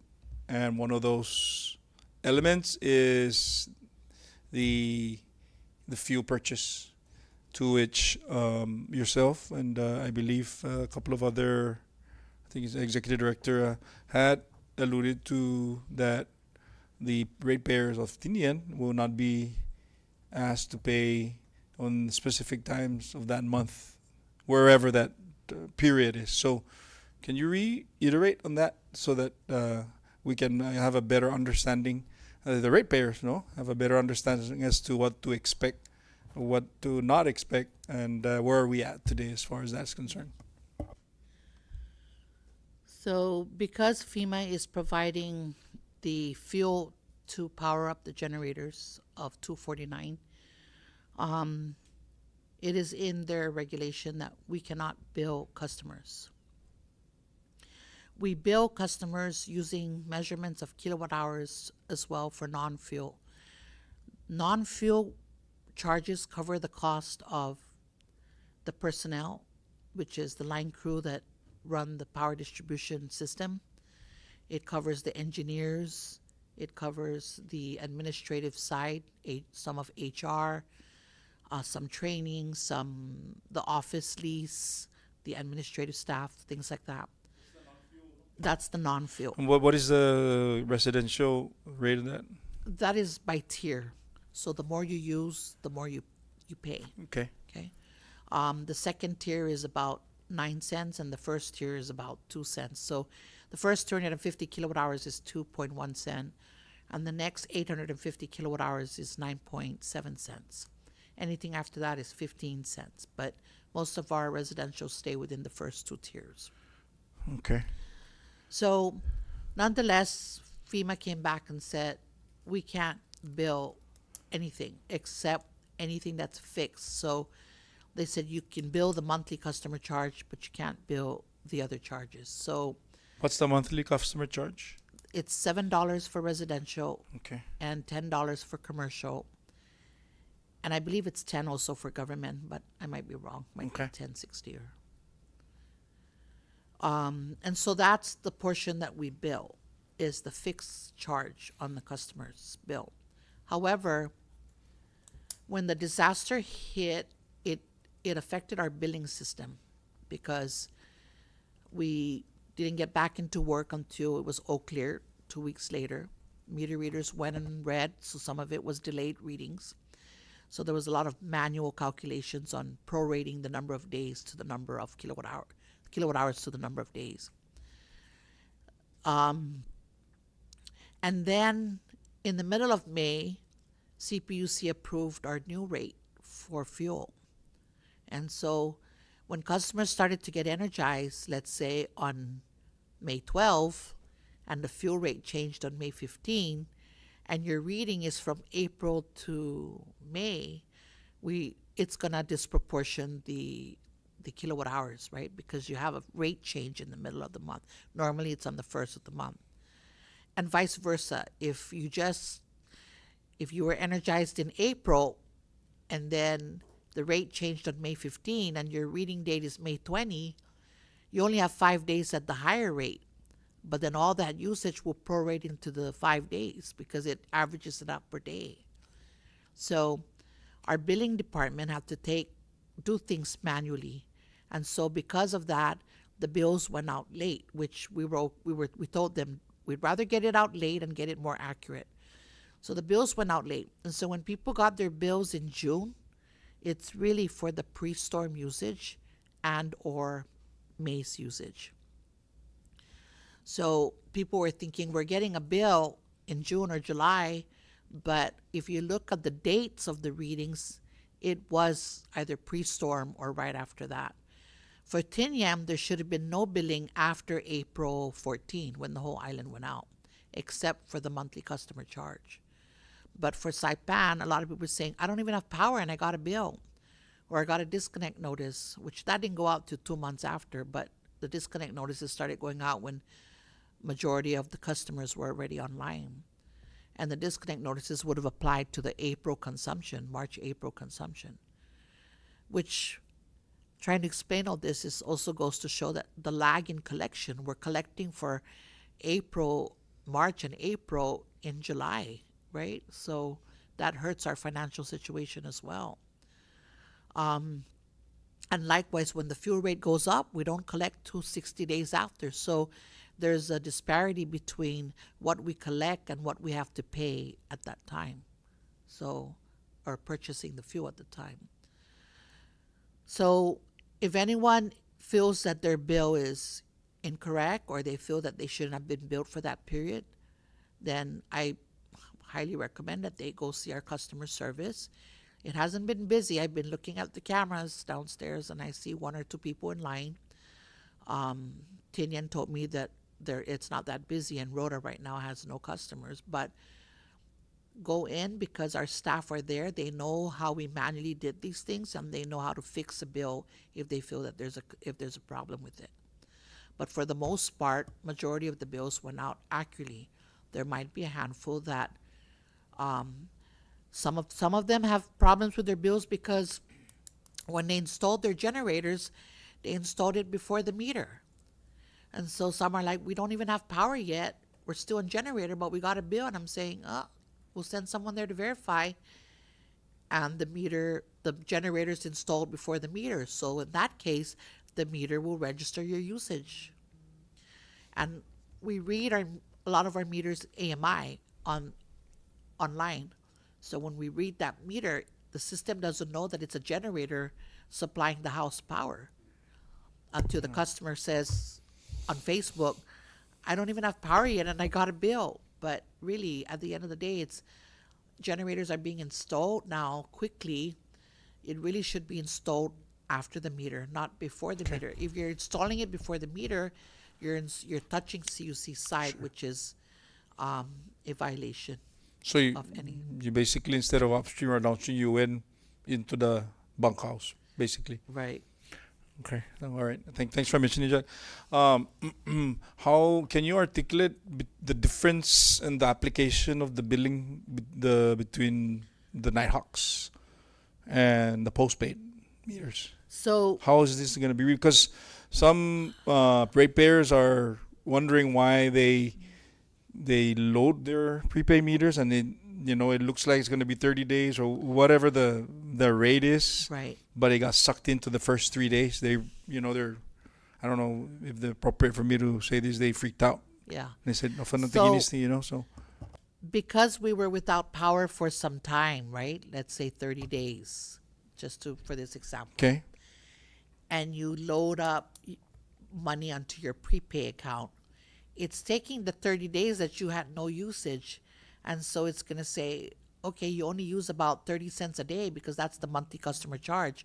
Monthly customer charge is like 22, 23 cents a day. So it's going to take what you load up and divide it by 23 cents. It's going to say you have 120 days. When actuality, it's counting the period that you had no power. So now that you're using power, it recalculates based on now your current usage. And it's now going to give you a more accurate average of number of days after you've used 1, 2, 3 days of power. It'll adjust now because it's taking your last, for example, it's taking your last 3 days of average. You had no power.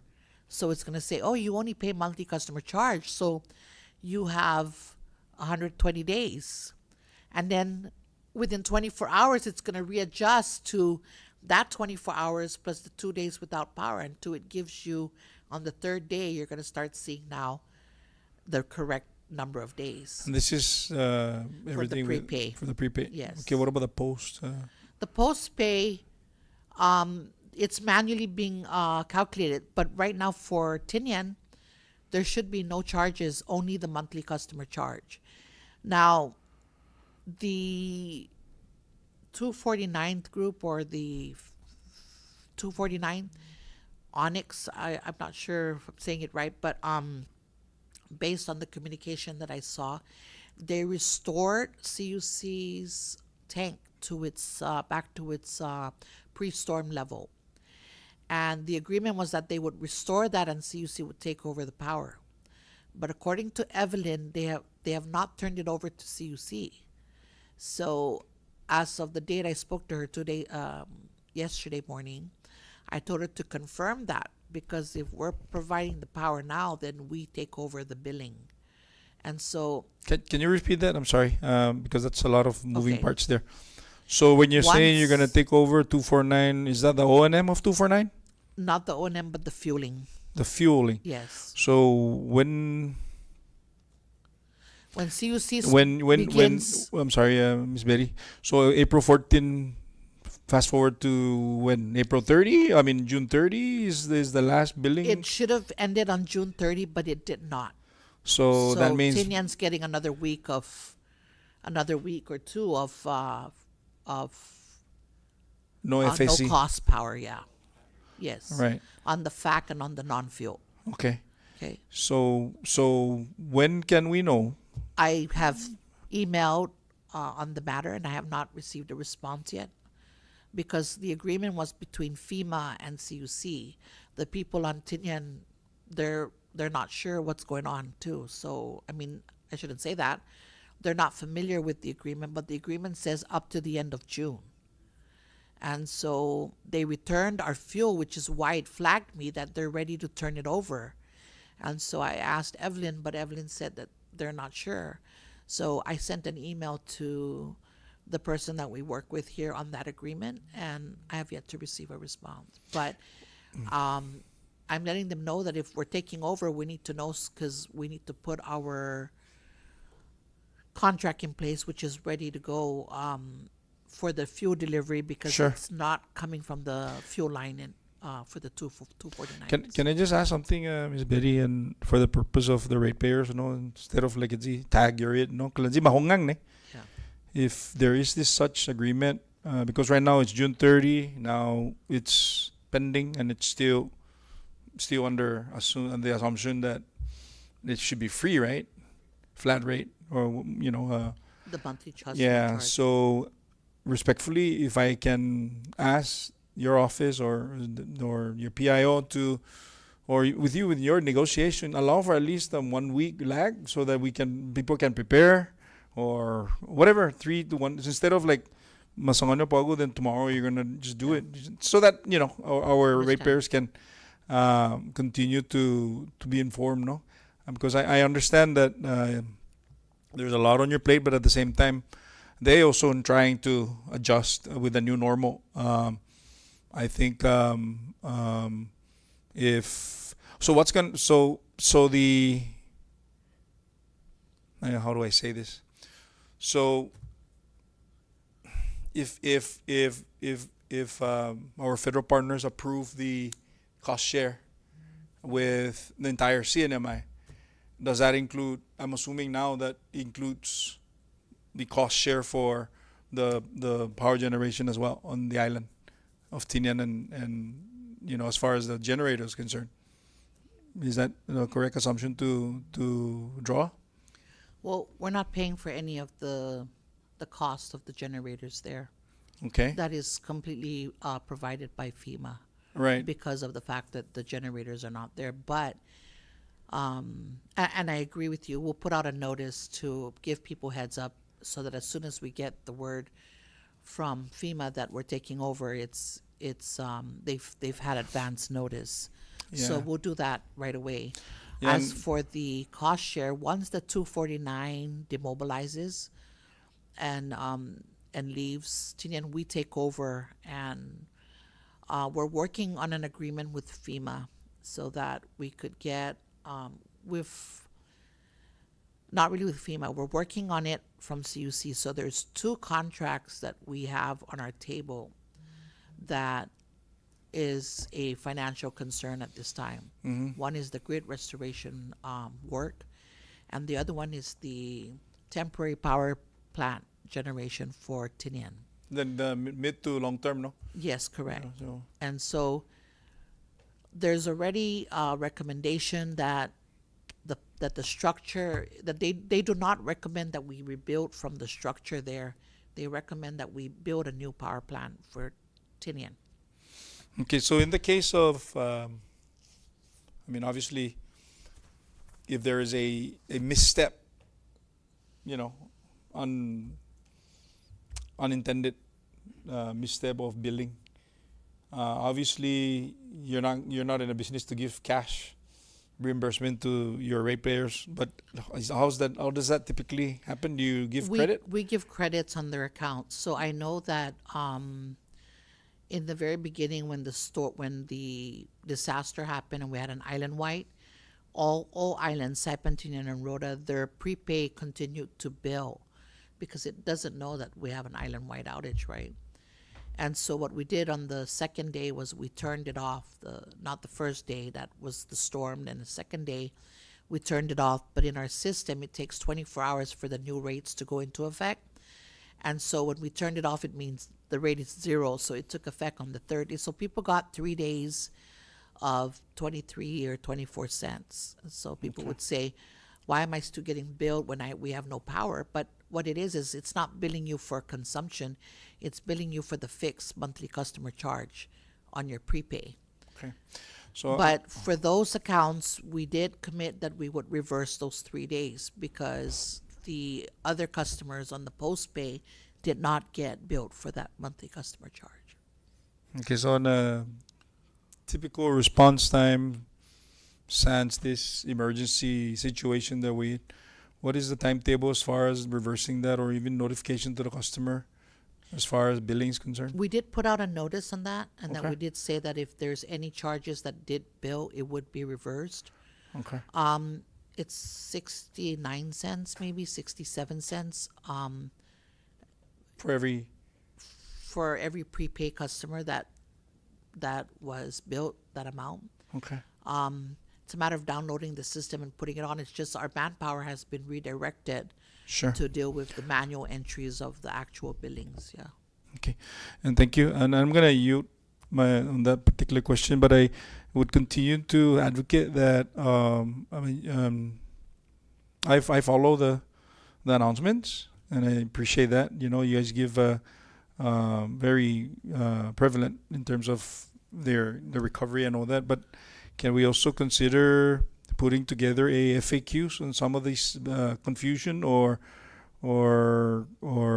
this conversation that we're having, put it in a different portal and just kind of constantly put that out for consideration for FAQs to be able for our customers to better understand the process, because when they reach out to our offices, we can only be, of course we share their concern, so we're here to convey that concern, and I'm certain that most of I'm hoping that our public is watching this exchange so that they can better understand and maybe draw their questions if they still have questions. One of the other not concern, but maybe information that I'd like to mention to you, Betty and Mr. Watson, is, and I know your customer service is stretched, 664-4282. I know that number, and there's several different stations. But is that applied to the CNMI, right? CNMI customers, including Rhoda and Tinian, no? Yes, it is. Okay. So Rhoda and they don't Tinian- need to call CUC Tinian if I'm a Tinian customer to get assistance for this. That's correct. Yeah. We serve all islands. So Yes. that's the number, 670-664-4282. Yes, that's correct. Okay. All right. So And we've added 3 additional lines as of the weekend. I hope that has helped, but the number of calls that come in, the queue is always, our queue, I think max is at 25. The call plus 24. So when I walk into the call center and I look at the staff's phone, they all say 24, which shows that we have so many calls coming in, and it's the frustration of these people who have no power. And I get it. Yeah. Yeah. But at the same time, you got your work cut out in trying to navigate how to continue receiving some lifeline by way of payments right. because of your situation. Yes. Okay. I think that's it for me for now, Mr. Chairman. I yield back. Thank you, Betty and Director, for those guidance. I appreciate it. I yield Sure. back. Recognize Senator Frank Cruz. Thank you, Mr. Chairman. And CFO, you mentioned about, I just want to completely understand the fixed charge. Fixed charge is for non-utility charges, right? You mentioned earlier? The monthly customer charge are fixed costs that whether you use power or not, It's an automatic, it's a service monthly charge on your bill, yes. So on your bill, there's a customer charge, that's the fixed monthly charge. And then there's electric usage, and then there's the fuel so adjustment those are the charge. charges that customers are complaining why they've been charged without power, while it's run by FEMA. Yeah, they're Those are the monthly customer and charge, you but mentioned earlier that pre-typhoon or pre-Sinlaku or pre-Babi Sinlaku, it's there already, that the balance, right? That's the balance you're talking about? yes, that's Prior correct. to the typhoon? Yes. Okay. So what about who's providing fuel for Maui Wea on Tinian? The generator. Oh. Is that run by FEMA as well? No, that's run by CUC. We're So providing the you're fuel. charging the water service for customer, right? Yes, correct. So those are not included in the free charges. No, the So fuel you is still being charge it? provided by CUC. We have an account specifically for that generator. If the generator was provided by FEMA, then usually they would provide their own fuel. Okay. But Okay. Okay, now I just wanna go back to that. I know that we support it, and I know that during the emergency session we support that no request for the line of credit. And I just wanna ask because I know I don't have the all the time to the enough time to because it's an emergency. And I did mention to Virtual that I hope that all reimbursable that you have done that we can be reimbursed by FEMA should prioritize the if the line of credit is approved Absolutely, I agree with before you. even going to another. Yes. You agree to that, right? Yes, I agree with that. Because a guy came here, I forgot his name. He mentioned about Mr. the Benson. payment plan, and I'm assuming that the reimbursement is part of the payment plan, right? Yes. And I know that reimbursement money is probably not enough for the payment plan, right? Because it depends on what can be reimbursed, right? Yes, at this So time do you I think that those that can be reimbursed will be enough to cover the payment plan? yes, I think so. I think even our future revenues can augment some of it too. Because I want the general public to understand that it's not going, CUC is not going to incur an additional, debt and come to the legislature for another assistance, right? Right. So I think this is good conversation, so that the people will understand that it's not an additional, debt that CUC will incur, that in the coming future will come to the legislature for an additional For some funding relief. No. for that matter, and not to burden the ratepayers. So I'm confident that CUC will prioritize the payment plan on reimbursement, right? That is the plan, Senator. Okay, so Yes. in regards to is the fixed rate that you're charging is not part of reimbursement? Cannot be reimbursed because of Sinlaco and Babi? The fixed monthly customer charge? Yeah, no, they will No? not reimburse on operational or lost revenues or things I'm like just that. trying to see whether it can be reimbursed. Because if it can be reimbursed, maybe you mentioned earlier about credit to their account, right? If there is a reimbursement, can be credit, right? Oh, with that? yeah, no, they won't reimburse on loss on revenues. Okay, Revenues, okay. yes. But I hope that they can We've brought it up. Yeah. We did. can be Yeah. reimbursed so that you can credit to the to the ratepayers, and like I said, it's That would be the timing is nice. very Yeah. bad for everybody because the revenue is very bad, and it make go worse with the natural disaster that comes in and everybody is suffering. So I appreciate all the hard work that CUC is doing, and the restoration and everything, and I hope that you continue to to dialogue with us and even to the general public so that they can completely understand the methodology that you guys doing. So will be to lessen the concern and complaint of the general public. So again, I appreciate, and I yield back, Mr. Chairman. Recognize Senate President. Thank you, Chair. And just so we're all clear, all of the details, right? When we're talking about payment plan, what's being collateralized, all of these are part of the discussion that needs to take place once we agree to authorize the loan. So we can't really get into the details. Like we can offer suggestions, we can have ideas of what we want, but if we can't agree on the authorization, then it's a moot point. So it goes back to the whole point of this exercise is to agree that there is an emergency, that this is necessitated, and then we can iron out all of the details on that end. Yes, that's correct. Whatever the legislature decides on the authority, we would have to comply with that, basically. I hope it would give us flexibility. I understand concerns if it's through we've already talked to a banking institution. Again, we're in communication right now with rural development in hopes that this will still proceed. That would be my first choice, is to go through rural. Especially because if we get that assistance, then the grant might come with it because it would take us a little bit further.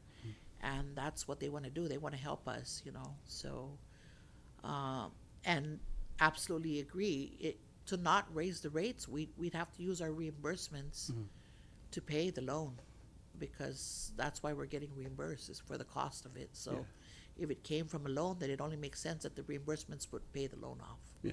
Yeah. So, I just wanted to share that because I think that's getting lost in the conversation. Yeah. I believe that we're kind of nailing down on some details, but without the authorization, we can't move any further. And really, we're not in the right space currently. CUC has a good history of paying its debt when it comes to official debt. I mean, I think we've held back on OPA, and it was my decision, but previous CFOs, previous directors have held back for the reason that they felt that the money could be used for better use. At the time, there were load shedding, started with that. And then, of course, when you're not collecting from some other entities, then that augments that situation. It is true we have receivables that would be questionable by any institution that would want to lend us money. But that is not the case now. That's old stuff that is already sort of rectified. It is not close to what we want to collect today, but it's an agreement that we entered to kind of stop the bleeding. And, you know, they're making good on that end of that agreement so far. It doesn't stop us from also negotiating for the agreement to be increased. Just that everybody's suffering right now. It's not the right time to try to negotiate an agreement that, you know, is on the table, that could be on the table. But any assistance at this point would be beneficial for CUC, and at the end of the day, it's only going to benefit the customers. So if we want to help our community, our customers, then, you know, help us by giving us the finances to do what we need to do. Yeah. And we have good record with rural. They even acknowledged it in our conversation. We've had a loan with USDA. We've paid every payment on time. We pay our dividends on time. We pay all our vendors on time. This is the one time in the last 15 years that we're falling behind, and it's primarily because of the disaster. And so I want to quickly get out of this hole, and I hope that the legislature can pull through and come through and help CUC as well as its community. Thank you. I think it's also germane to bring up the fact that we've experienced 2 super typhoons in the matter of 90 some odd days. Yes. And we're in July, right? We are in no way, shape, or form out of typhoon season. No. What is typhoon season anymore in the CNMI is a very fluid notion, and that we're just running out of time. Yeah. And I would like to ask, have you guys entertained worst case scenarios, and could you indulge us with what that looks like? Like the chairman said, worst case scenarios to keep the lights extended to a solution is found is just to load shed. So if Give everybody a little bit of power every day in different areas. so as of right now, being that you have liquidity issues, right, with the response, how does your inability to find the requisite funding affecting your ability to recover and restore power to the island of Rota as we sit here today? Yeah. And what will that look like a month from now? If I had to pay the vendors, so we're holding back on that. But if we had to pay the vendors, which we're at that point where we do, we'd be out of cash really by mid-August. I mean, we should be out of cash end of July. But for the last 2 weeks, our acting CFO pushed back on payments, so we still have the money. But these vendors are now complaining, so we've pushed back to mid-August. But if we don't get any cash infusion, we're out of funds by the end of August, or even before that. Are we able, would you be able to purchase still the fuel for the month of July, where the fact is at currently 32 cents? We could have a delivery in July, but if we can't make the payment in August for the delivery in June, then That will, that that would would bring a be it, cessation to yes. the, We would not have deliveries after that, yeah. So- Once we don't pay a mobile invoice when it's due, then they will hold delivery of fuel. so if we don't pay in August for the fuel that was purchased in June, is that what you Correct. said? Yes. Then they'll withhold, End of May and early June would be due in August. okay. So the We have wheels, we've negotiated a 75-day payment term. so when do the wheels fall off this bus? If there's no action, if the legislature fails to provide CUC with the authorization it's asking for through a line of credit, Yeah. however it's negotiated, We wouldn't get any more fuel delivered by the end of August. So we'd be out of fuel by the end of August. and again, just to bring it home, because see, like we're talking about fuel, what does that mean to just the recovery on Rhoda? So no bucket trucks, no people, Right. no linemen. It would come to a halt. I'm sorry. No fuel means that we don't pump water and there's no flushing, there's no drinking water and there's no toilets. That's what no fuel means. It's not an inconvenience. The no lights is the least of the problems. It's the no water and then the sewage everywhere. That's the health emergency. This is not a convenience we're talking about, and I'm very sorry to interrupt, but you're talking about the wheels falling off. It's, you're standing in sewage, not being able to drink anything. That's the problem. We'd have nothing anymore. Yeah, we have nothing. It would be nothing. The economy would die. The government would come to a halt. The safety, public safety would be an issue. Schools would close down, It's a significant impact to the community if we don't get caught up in our, and like I said, this is not a bailout because we can't pay our loans or we can't pay our bills. This is a bailout so we could recover from the disaster and put the other fundings that we're collecting in the right place. But if we can't do that and we're taking our funding that's supposed to be for operations to bail out the restoration, I'm like, what good's the restoration if we can no longer buy fuel? That's Yeah. kind of where I was intimating Yeah. at. Like when we discuss power generation and water distribution, I feel like often some of the members either don't or haven't heard or understand what fully they're meaning to say and what the consequences are in totality. And for us it's important that the public hears it. So Mr. Ernst, I appreciate your candor, because it is what the people need to hear. This is not this is not a luxury. This is not anything this is life, safety, sanitation. I do know you guys do provide assistance to the hospital with their generators, correct?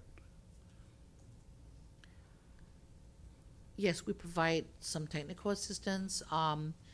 However, in the restoration of Bavi, there was a critical situation with another critical facility. And so we were, contemplating focusing on the assistance of the other facility because the hospital has a generator and it was on its generator. However, the hospital couldn't run a lot of its equipment, couldn't run the CT scan. It couldn't run a lot of other things. So for that reason, it asked us to come back and energize the hospital as a priority, as first priority, which they always been first priority. But this time around we were like, where do we divert our resources to? The other facility was in a very critical situation already. So because the hospital had generator, we chose to divert our resources to the other facility. But the hospital then came back and said that they were in a situation where they needed to run the large equipment because they've had emergency services that required it. Lastly, Betty, what has your communications with the administration been? What is the sentiment? What are the vibes that you're getting from them and your request to the legislature? Have they been supportive? Have they been cooperative? Do they understand the significance and the dire situation that we currently find ourselves in? Or We have presented our situation to the governor a few times already. I think he understands our situation. His hands are tied. I think he said he has no money to help with any of the restoration. So, that's an unfortunate situation for us, because usually the government is the one who shoulders the cost of the restoration. And we've gone to the House, and we've invited to the House to our presentation. We invited the House and other stakeholders, and Senator Jude showed up at that presentation. Unfortunately, it was only one Congress representative that showed up, and I think at the end of the day, she has other alternatives that she wants to see to support this. I've pleaded with her. I said we need to do this now. This is not something that the other solutions that she had are not, are good solutions, but it would take time, months and years maybe to get military to help us with this restoration, because military they're more bureaucratic than any other agency, so getting funding out of them is not the immediate solution. So, as it relates to your income, your revenue stream, right? So for the most part of April, there was no power generation for that month of April. Do you guys have an accounting of how much revenue you anticipate to have lost during these two super typhoons and everything in between? Do you guys have an estimate of that? Not including the FAC, because the FAC is a straight pass-through. Whatever we collect goes out to fuel.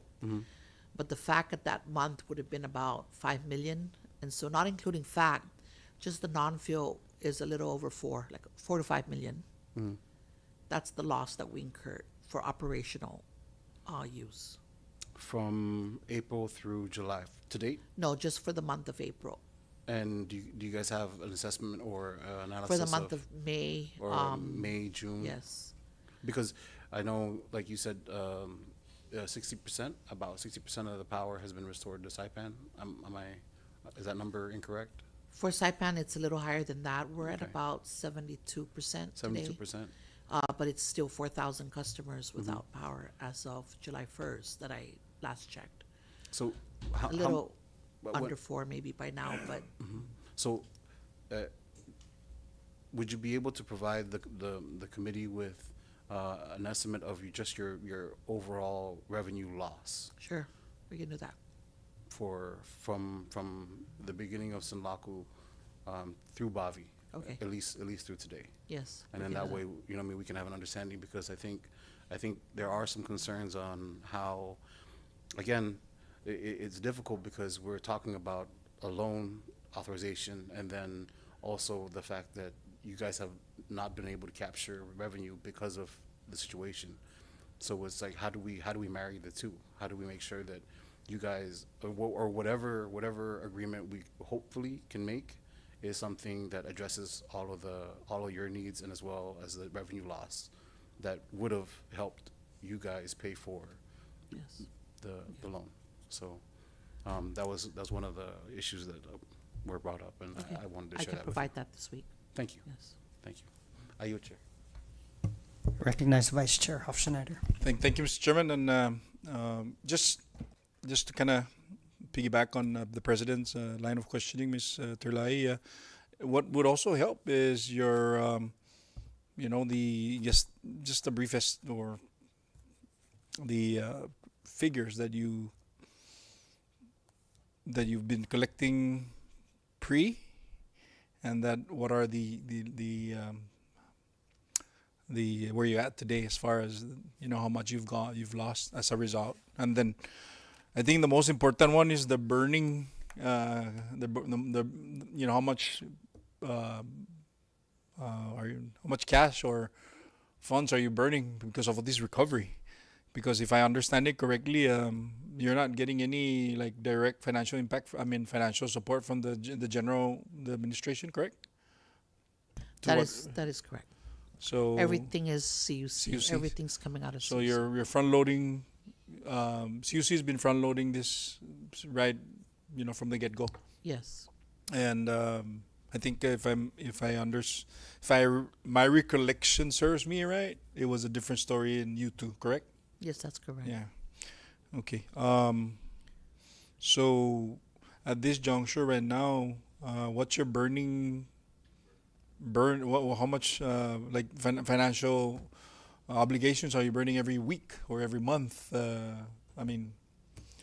In terms of just the personnel, just to address the issue, of because you would when you spend, you probably hoping to collect some back to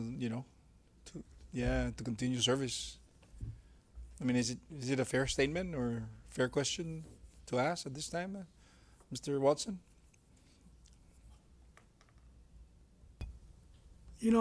I think. Anybody. I just maybe indirectly to answer the question, I think there's going to be very hard decisions going to have to be made within the next 2 to 4 weeks. A lot has been said about load shedding. And the calculations we did, if we shut everybody off for 12 hours, that's only going to give us 7 days without shutting down completely. So where do we stop spending money? Okay. Do we stop the... Can you repeat that again? Sorry. Okay, load shedding. If we shut down the power every night for 12 hours, that's only going to give us 7 days without shutting down completely. So that's it. I know that's a difficult concept to imagine. Okay. Well, yeah. I just wanted to make sure that what's coming out from what you just said is understood, because I can't bear for us to sit here, us like you and I and everybody else, and to really allow this thing to kind of marinate itself and just not completely not treat it as if it's not an urgent thing. So that's why the reason why I'm asking, what is your burning rate as far as your finances to respond to the 2 storms and then some. And I'm only talking about probably the personnel I'm asking. And I think I heard a $70 million price tag that you've already submitted for St. Laku. Is that correct? Yes, and so we're already in the red. So the burning rate, we're there. We don't have a cushion. Reserve. Okay, and last during the recovery or re-energizing of the power the last couple of weeks, I personally witnessed a call to power generation, Mr. Cano, where he actually powered up feeder 1 or whatever arm is that, and then he called, or right in the same breath he said, we can't turn on the feeders just yet because there is a problem with the engines are reacting to something, so they had to wait and they had to kind of go back to the drawing board one more time. So I know this is a complex thing, it's an engineering, but I'm just running what I saw. And then I also heard him say, you guys are still trying to do a diagnose as far as the materials or the parts that you need. You're still doing that, right? Because of the aging equipment. I mean, aging machines or generators. I can only imagine the gravity of what, and then because we're talking about distribution, but we haven't even spoken talk about the power generation. That's kind of like what I'm trying to allude to, but maybe we'll reserve that for some other time. I just think that I would ask that you continue advocating for what the goal is for us to get here, and even if you have to reach out to the administration to ask for their help as well, to push these things forward. We're ready to sit down further, but we can only speak for the floor here, in that regard. So, thank you, Mr. Chairman. I yield back, and I know the president wants to say something. Recognize Senate President. Yeah. Thank you, Chair, and thank you, Senator Hoschneider. I apologize for interjecting during your. Just briefly, when you mentioned load shedding and load shedding for 12 hours, the immediate question that came to my mind is: are you in that contemplation? Are you including the ports, the seaport, airport, to be shut off? Is that part of the load shedding? Yes, it's island-wide. So Everything. So now we're talking about just the airport altogether, Hospital. everything. Everything. And their expenses are, Significant. they can't just shut down. They're on buy fuel to run their generators. And, they've experienced the added cost much more than the cost for CUC power. As same as a lot of the, probably people in this room. If you got a generator in your home and you went without grid power, I'm sure it costs a lot more. Yeah, I bring that up only to kind of, again, refocus everybody's attention on what we mean when we talk about not funding CUC or not giving the authorization, the scope, the breadth, right? What implications it really has on everything. And I feel it's important that though we have said it in the rooms and meetings and ourselves, it's important that the community and the public, the listening, the audience on whatever platforms they're watching on, understand fully what we're talking about. That this is, again, not a bailout. This is a lifeline. We are trying to survive at this point. Yes. And I just wanted to end off with that. Recognize Council Ernest. If I could just clarify the record real quick. I believe I had said earlier that we'd been talking with the House since April about this issue, and that is, I believe, true. I believe we sent a letter to the Speaker on April 29th with proposed legislation. I did not mean to imply that nothing had been done. Attorney Comstock, the House Counsel, I believe, I just butchered her name, and I'm sorry. She sent a draft that was very comprehensive and very thought out on May 8th. And it took me a while to get back to her on that. But on May 22nd, I personally sent her the final okay saying, I'm authorized to say CUC would be very happy if this draft received favorable consideration. So I didn't want to imply that we did something in April and the House did nothing. That's not, if that was the implication, I'm sorry, and that was incorrect. Attorney Comstock has been working with me on this. I think it's fair to say since the 22nd, we're surprised that nothing's happened. That'd be the 22nd of May. But we did, I believe, send something on April 29th. But work did not begin in earnest on either side until early to mid-May, just to be fair. Thank you. We're good. Members, any other questions? Okay. I just want to thank the leadership and the employees of the Commonwealth Utilities Corporation for your presentation today and for the work your employees continue to perform on behalf of the people of the Commonwealth. The committee appreciates your cooperative and willingness to answer questions. Today's discussion has provided valuable information that will assist the committee in determining what legislative action is necessary. Moving on to old business, we have none. Miscellaneous, we have none. Can I get a motion for adjournment? Okay. It has been moved and seconded. All those in favor say aye. Okay, motion carries. There being no further business before the Senate PUTC committee, this meeting is hereby adjourned.